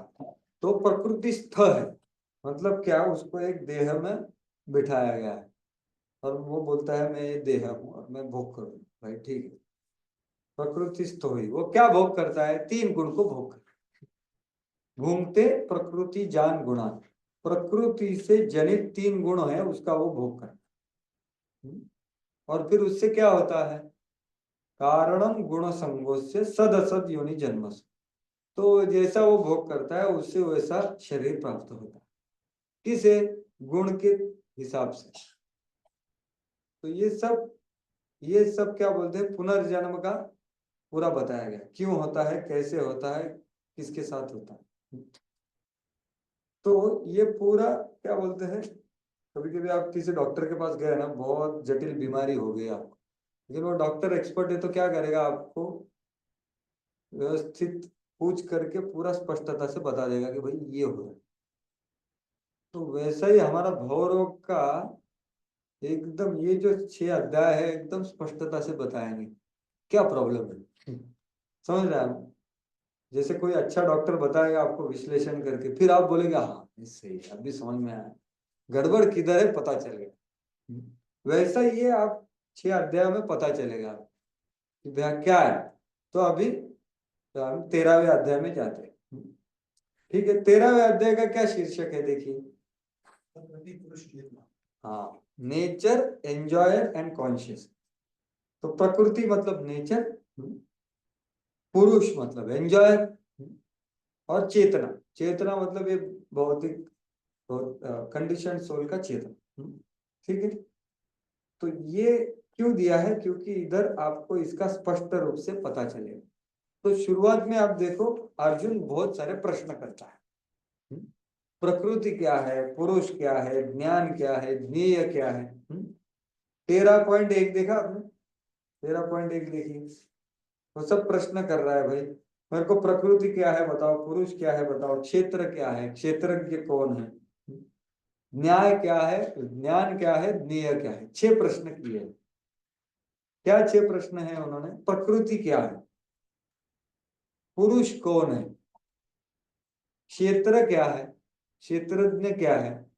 क्षेत्र पता है आपको, क्षेत्र वो उत्तर आएगा। क्षेत्रज्ञ मतलब वो क्षेत्र को जानने वाला। और ज्ञान और ज्ञेय, इसमें क्या अंतर है, ज्ञान मतलब ज्ञान, और ज्ञेय मतलब ज्ञान द्वारा जो जाना जाता है वो जो है भगवान।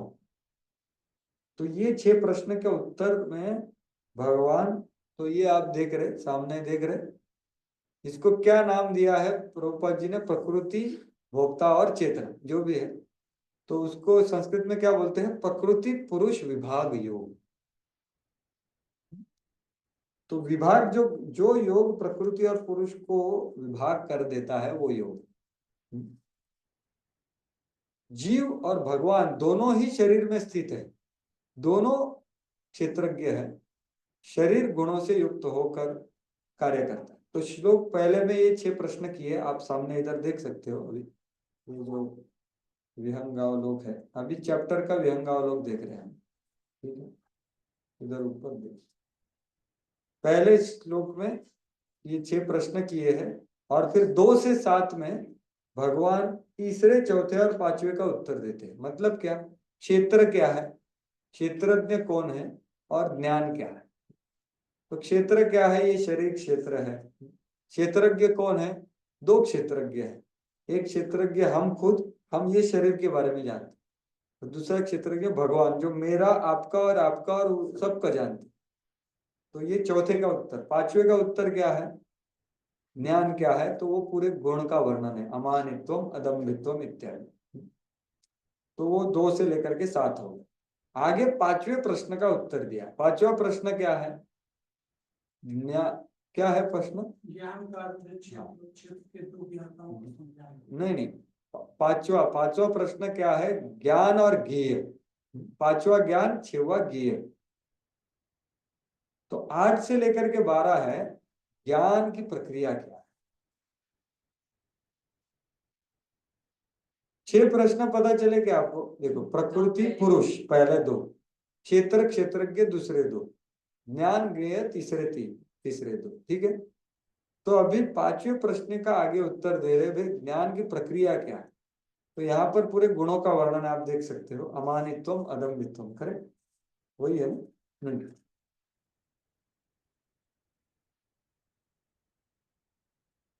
हाँ,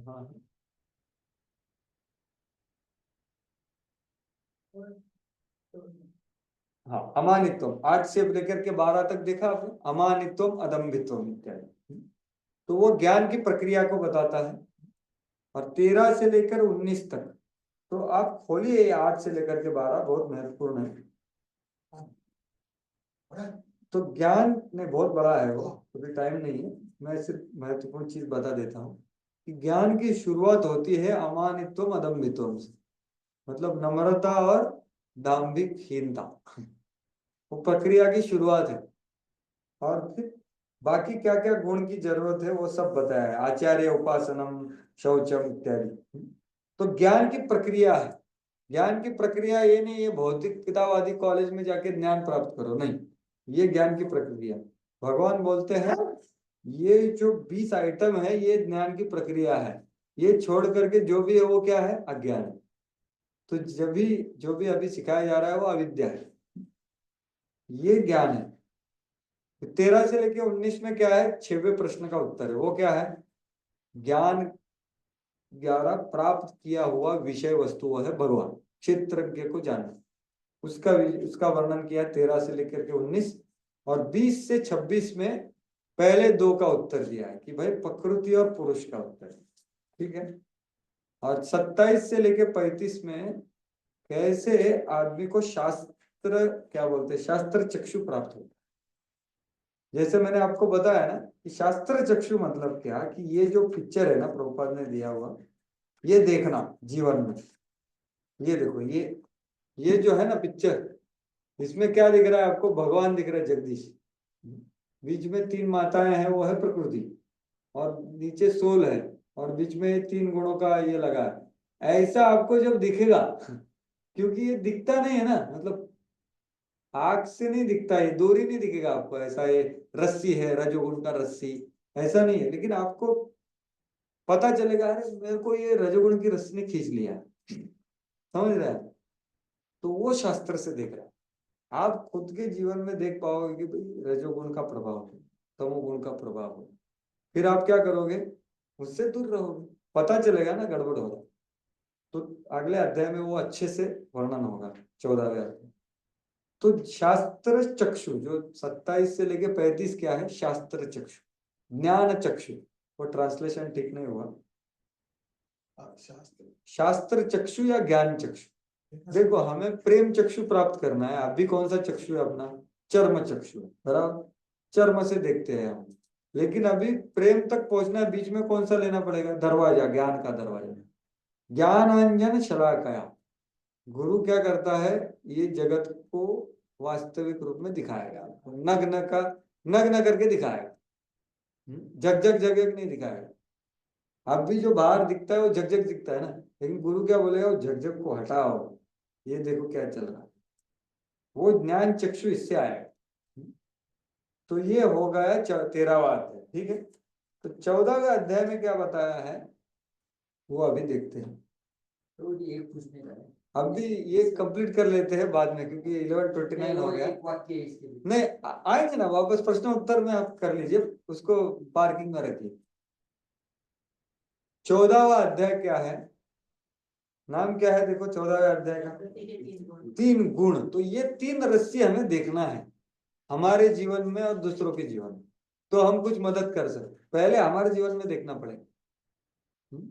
तो ये क्या है? 3, तो गुणत्रय विभाग योग। तो इसमें क्या जानना है? जहां पर लिखा है, देखो मैं सिर्फ पढ़ रहा हूं इसको। गुणों से बने शरीर के साथ जीव का संपर्क ही उसके बार बार जन्म लेने का कारण है। गुणों के साथ संपर्क कर लिया उसने, तो वो ये करता। कारणम गुण संगो से सदसद योनि जन्म। तो गुण का संसर्ग या संपर्क को निकालने के लिए पहले उसको जानना पड़ेगा ना, कि ये रस्सी निकालना है तो रस्सी कौन सा है भाई। तो वो जाने कैसे? उसके लक्षण, उसके प्रभाव, ये सब ये अध्याय में दिए हैं। गुण के संपर्क के किस प्रकार के परिणाम प्राप्त होते हैं? गुण से जुड़े लोगों के लक्षण क्या है? गुण से मुक्ति कैसे मिलती है? ये सब कहाँ मिलेगा आपको? ये अध्याय में। तो उसका विश्लेषण है। पहले 4 श्लोकों में क्या बोला है भाई? भगवान खुद ये ज्ञान का गुणगान करते हैं। देखो, अब देखो ये बहुत विशेष है। 14 अध्याय का पहला श्लोक देखिए, पहला या दूसरा। भगवान क्या बोलते हैं? परम भूय। क्या बोलते हैं भगवान? का गुणगान करते हैं भगवान। ये जो ज्ञान है, 3 गुणों के ज्ञान का क्या बोल रहे हैं? परम भूय प्रवक्ष्यामि ज्ञानानाम ज्ञानम उत्तमम यद ज्ञात्वा मुनयः सर्वे पराम सिद्धि मतो गता। भाषांतर पढ़िए इसका। भगवान ने कहा, अब मैं तुमसे समस्त ज्ञानों में सर्वश्रेष्ठ इस परम ज्ञान को पुनः कहूंगा, जिसे जान लेने पर समस्त मुनियों ने परम सिद्धि प्राप्त की है। तो ये ज्ञान भी बहुत महत्वपूर्ण है। भगवान एडवर्टाइज कर रहे हैं उसका। देखो ये बहुत महत्वपूर्ण है, 3 गुण का ज्ञान। तो भगवान महिमा करते हैं और मैं सबका पिता हूं ये भी बताते हैं। अहम बीज प्रजापिता, 4थे श्लोक। सब मेरे अंश है और मैं सबका पिता हूं। फिर 5 से लेकर 18 में क्या बताया? 3 गुण और उनका प्रभाव। क्या प्रभाव होता है वो सब बताया है। सत्व गुण में क्या होता है, रजोगुण में क्या होता है, तमोगुण में क्या होता है। 19 से लेकर के 20 में क्या हो गया? विवेकशील ज्ञान से गुणों से परे हुआ जा सकता। और 21 से 27 बहुत महत्वपूर्ण है। वो क्या है? उसमें वर्णन है, अर्जुन पूछता है कि भाई कैसे ये आदमी को जाने जो गुणातीत है और वहां तक कैसे पहुंचाया जाए, लक्षण और प्रक्रिया। भगवान कृष्ण अर्जुन को उस अवस्था को प्राप्त करने के लिए गुण और विविध विधियों से पुरुष के लक्षण और आचरण के विषय में जिज्ञासा का उत्तर देते। तो ये 14वां अध्याय 3 गुण का, तो ये बहुत महत्वपूर्ण है, पढ़ सकते हैं। तो लास्ट में कंक्लूजन क्या है? गुणों के संयोग से मनुष्य संसार में रहता है और गुणों का पार करके मनुष्य मुक्त हो जाता है। व्यापार कैसा करना है? यह केवल भगवत भक्ति की मय से प्राप्त हो सकता है। ये अध्याय का सार। तो ये 14वां अध्याय हो गया 3 गुण। तो अभी 15वां अध्याय सबने सुना है, बराबर। छोटा छोटा रहते हैं तब बहुत उसका रिसाइटेशन भी करते हैं। 15वां अध्याय मेरा पाठ है बोलते, बराबर। तो वो क्या बताता है? ऊर्ध्व मूलम अधशाखम, बराबर। 15वां अध्याय उसको क्या बोला है? पुरुषोत्तम योग। तो यहाँ पर भौतिक जगत का तुलना किससे किया है? वृक्ष से। एक कौन सा वृक्ष बोलते हैं उसको? अश्वत्थ। अश्वत्थ नहीं तो क्या हिंदी में? वड। नहीं, बरकत ना, बरकत का पेड़। तो देखो पेड़ में कितने सारे मूल होते हैं, कितना बड़ा होता है। तो भौतिक जगत ऐसा जटिल है, तो उसका वर्णन है।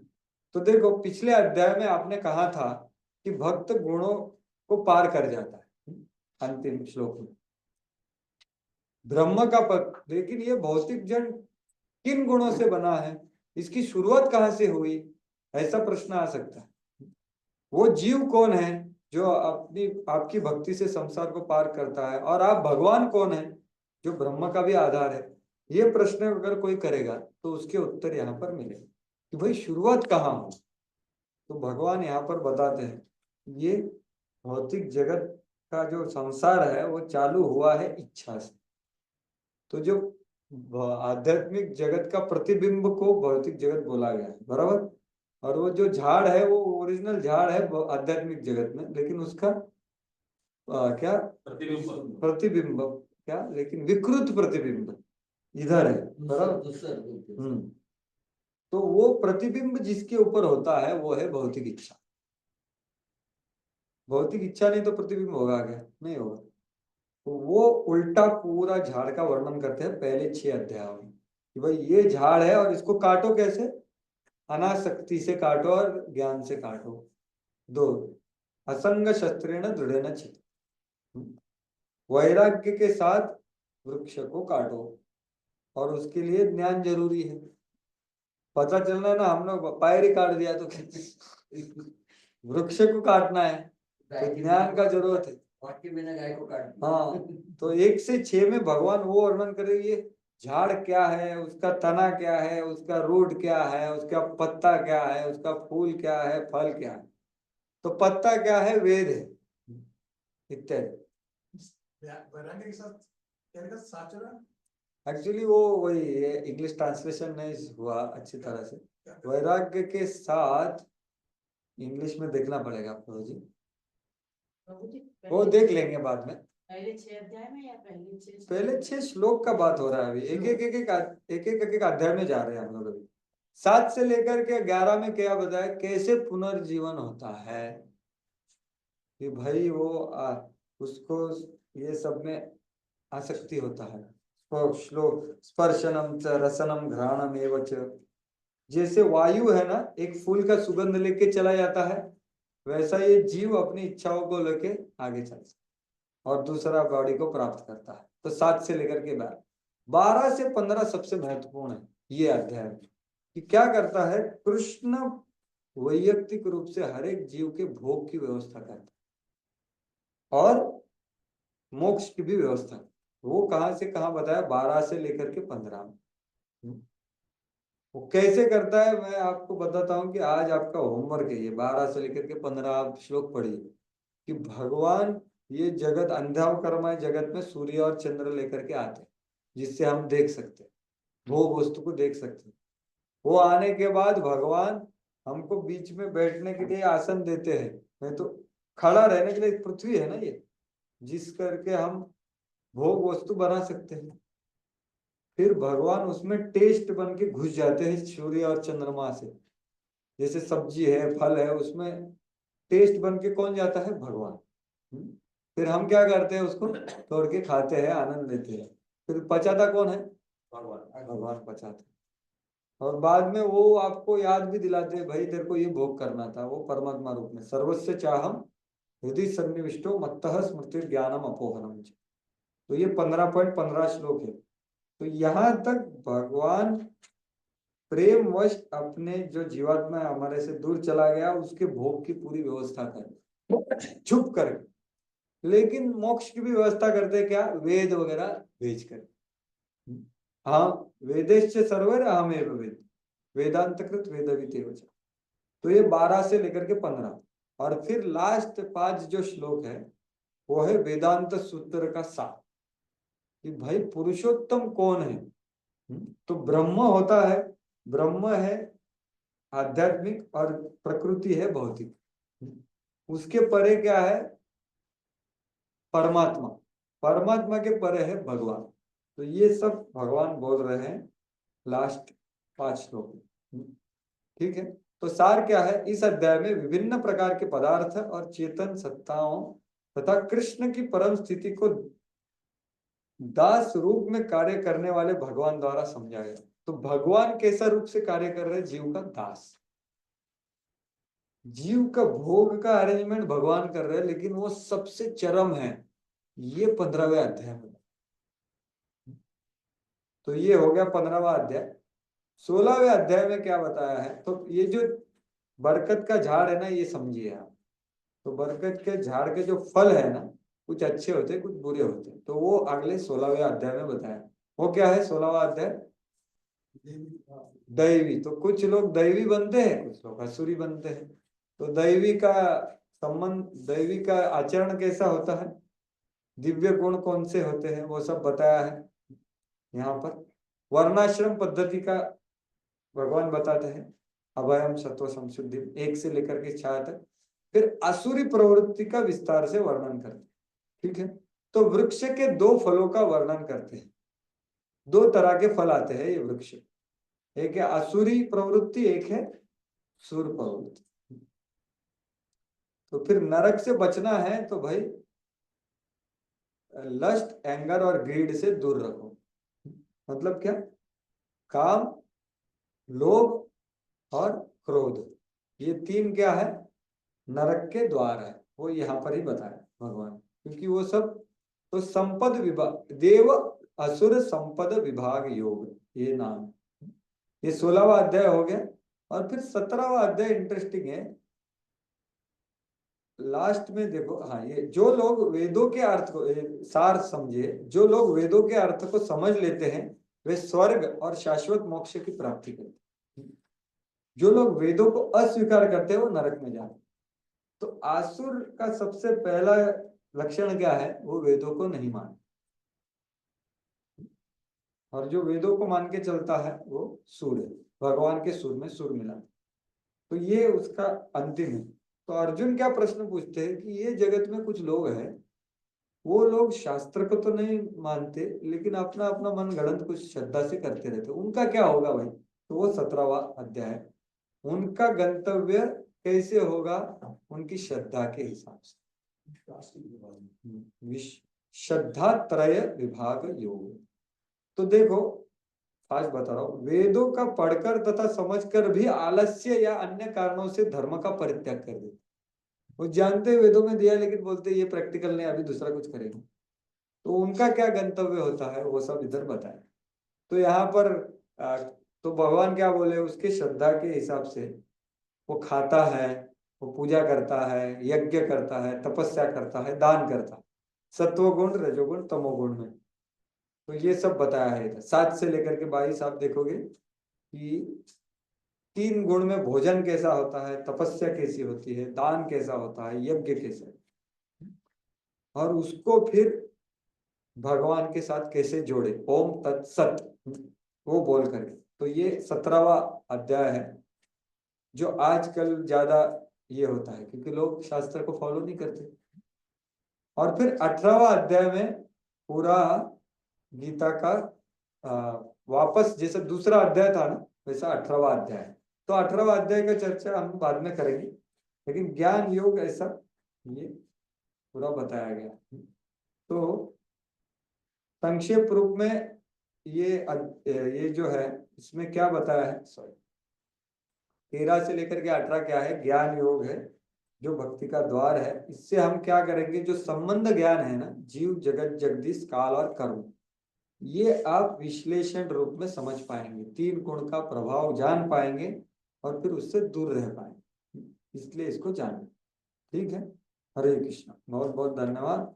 श्रीमद् भगवद गीता की जय, श्रील प्रभुपाद की जय। तो अभी किसी को कुछ प्रश्न है तो पूछ सकते हैं, या किसी को प्रस्थान करना है तो आनंद से कर सकते हैं। ठीक है, तो किसी को कुछ, यस तो आपका कुछ था? 13वां अध्याय का जो 13वां अध्याय का पहला सेंटेंस था, जीव और भगवान। अभी ना, अभी इंग्लिश खोलता हूँ मैं, क्या ये ट्रांसलेशन है ना, तो ये हो जाता है। नहीं, नहीं, अभी इसमें तो 13वां ना, स्लाइड में दिया था पहला सेंटेंस। हाँ वही खोल रहा हूँ जीव मैं, और भगवान। ओरिजिनल खोल रहा हूँ। हाँ 13 वाला अभी बताइए। तो जीव और भगवान ऐसा लिखा है, तो शरीर में रहता है ऐसा है। तो पहला शरीर आया, बाद में अंदर आत्मा है, फिर ये जो जीव है, जीव स्पेशली जो जीव वर्ड यूज किया है, हाँ तो वो शरीर अलग है, आत्मा अलग है, फिर ये जीव जिसमें जो आया वर्ड, उसके एक रेफरेंस क्या है?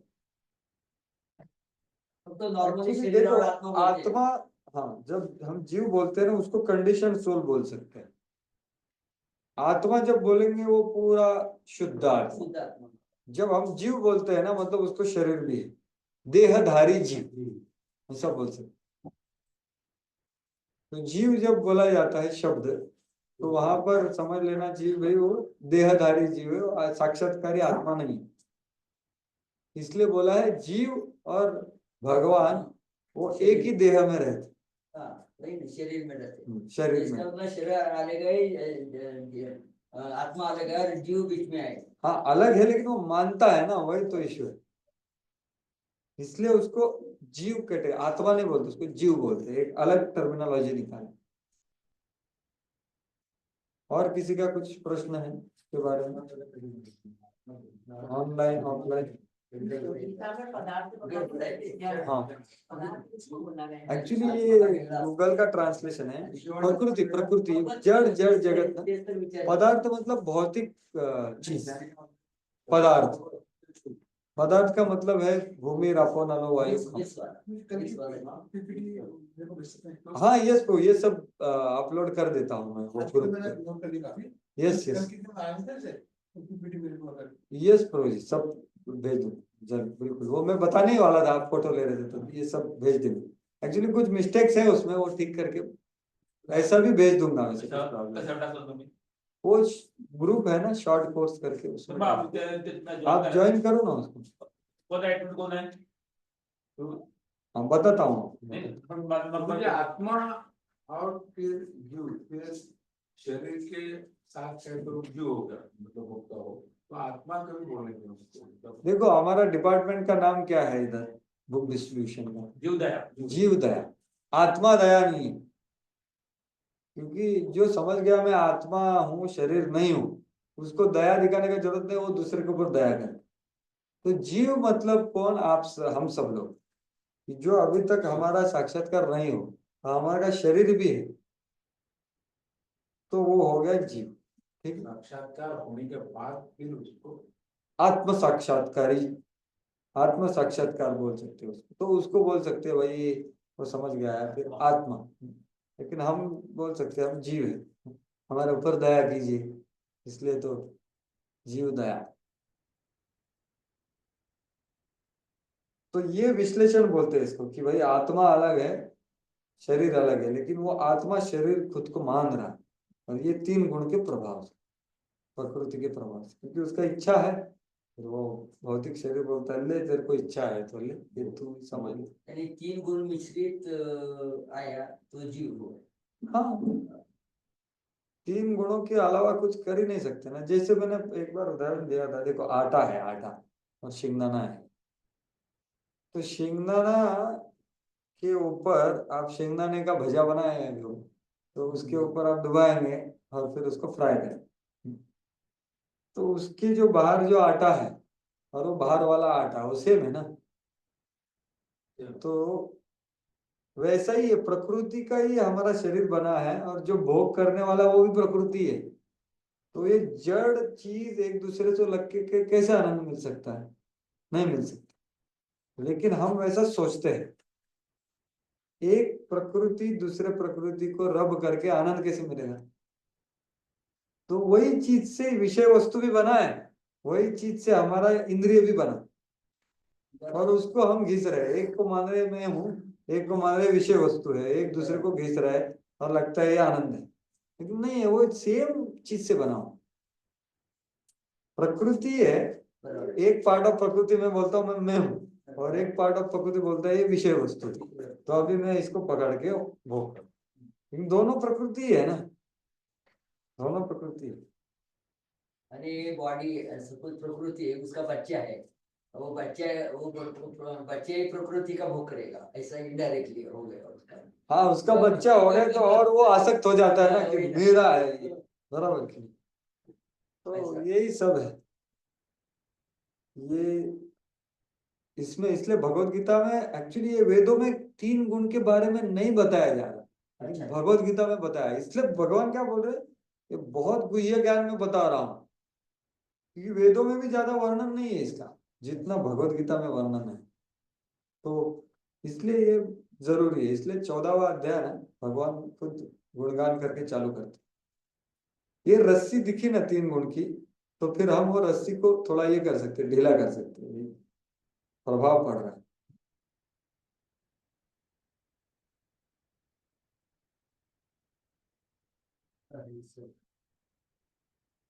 तो अभी क्या, कल तो यही है। हरे कृष्णा। ऑनलाइन किसी का कुछ है? ठीक, धन्यवाद। हरे कृष्णा। तो ये मीटिंग बंद करता हूँ।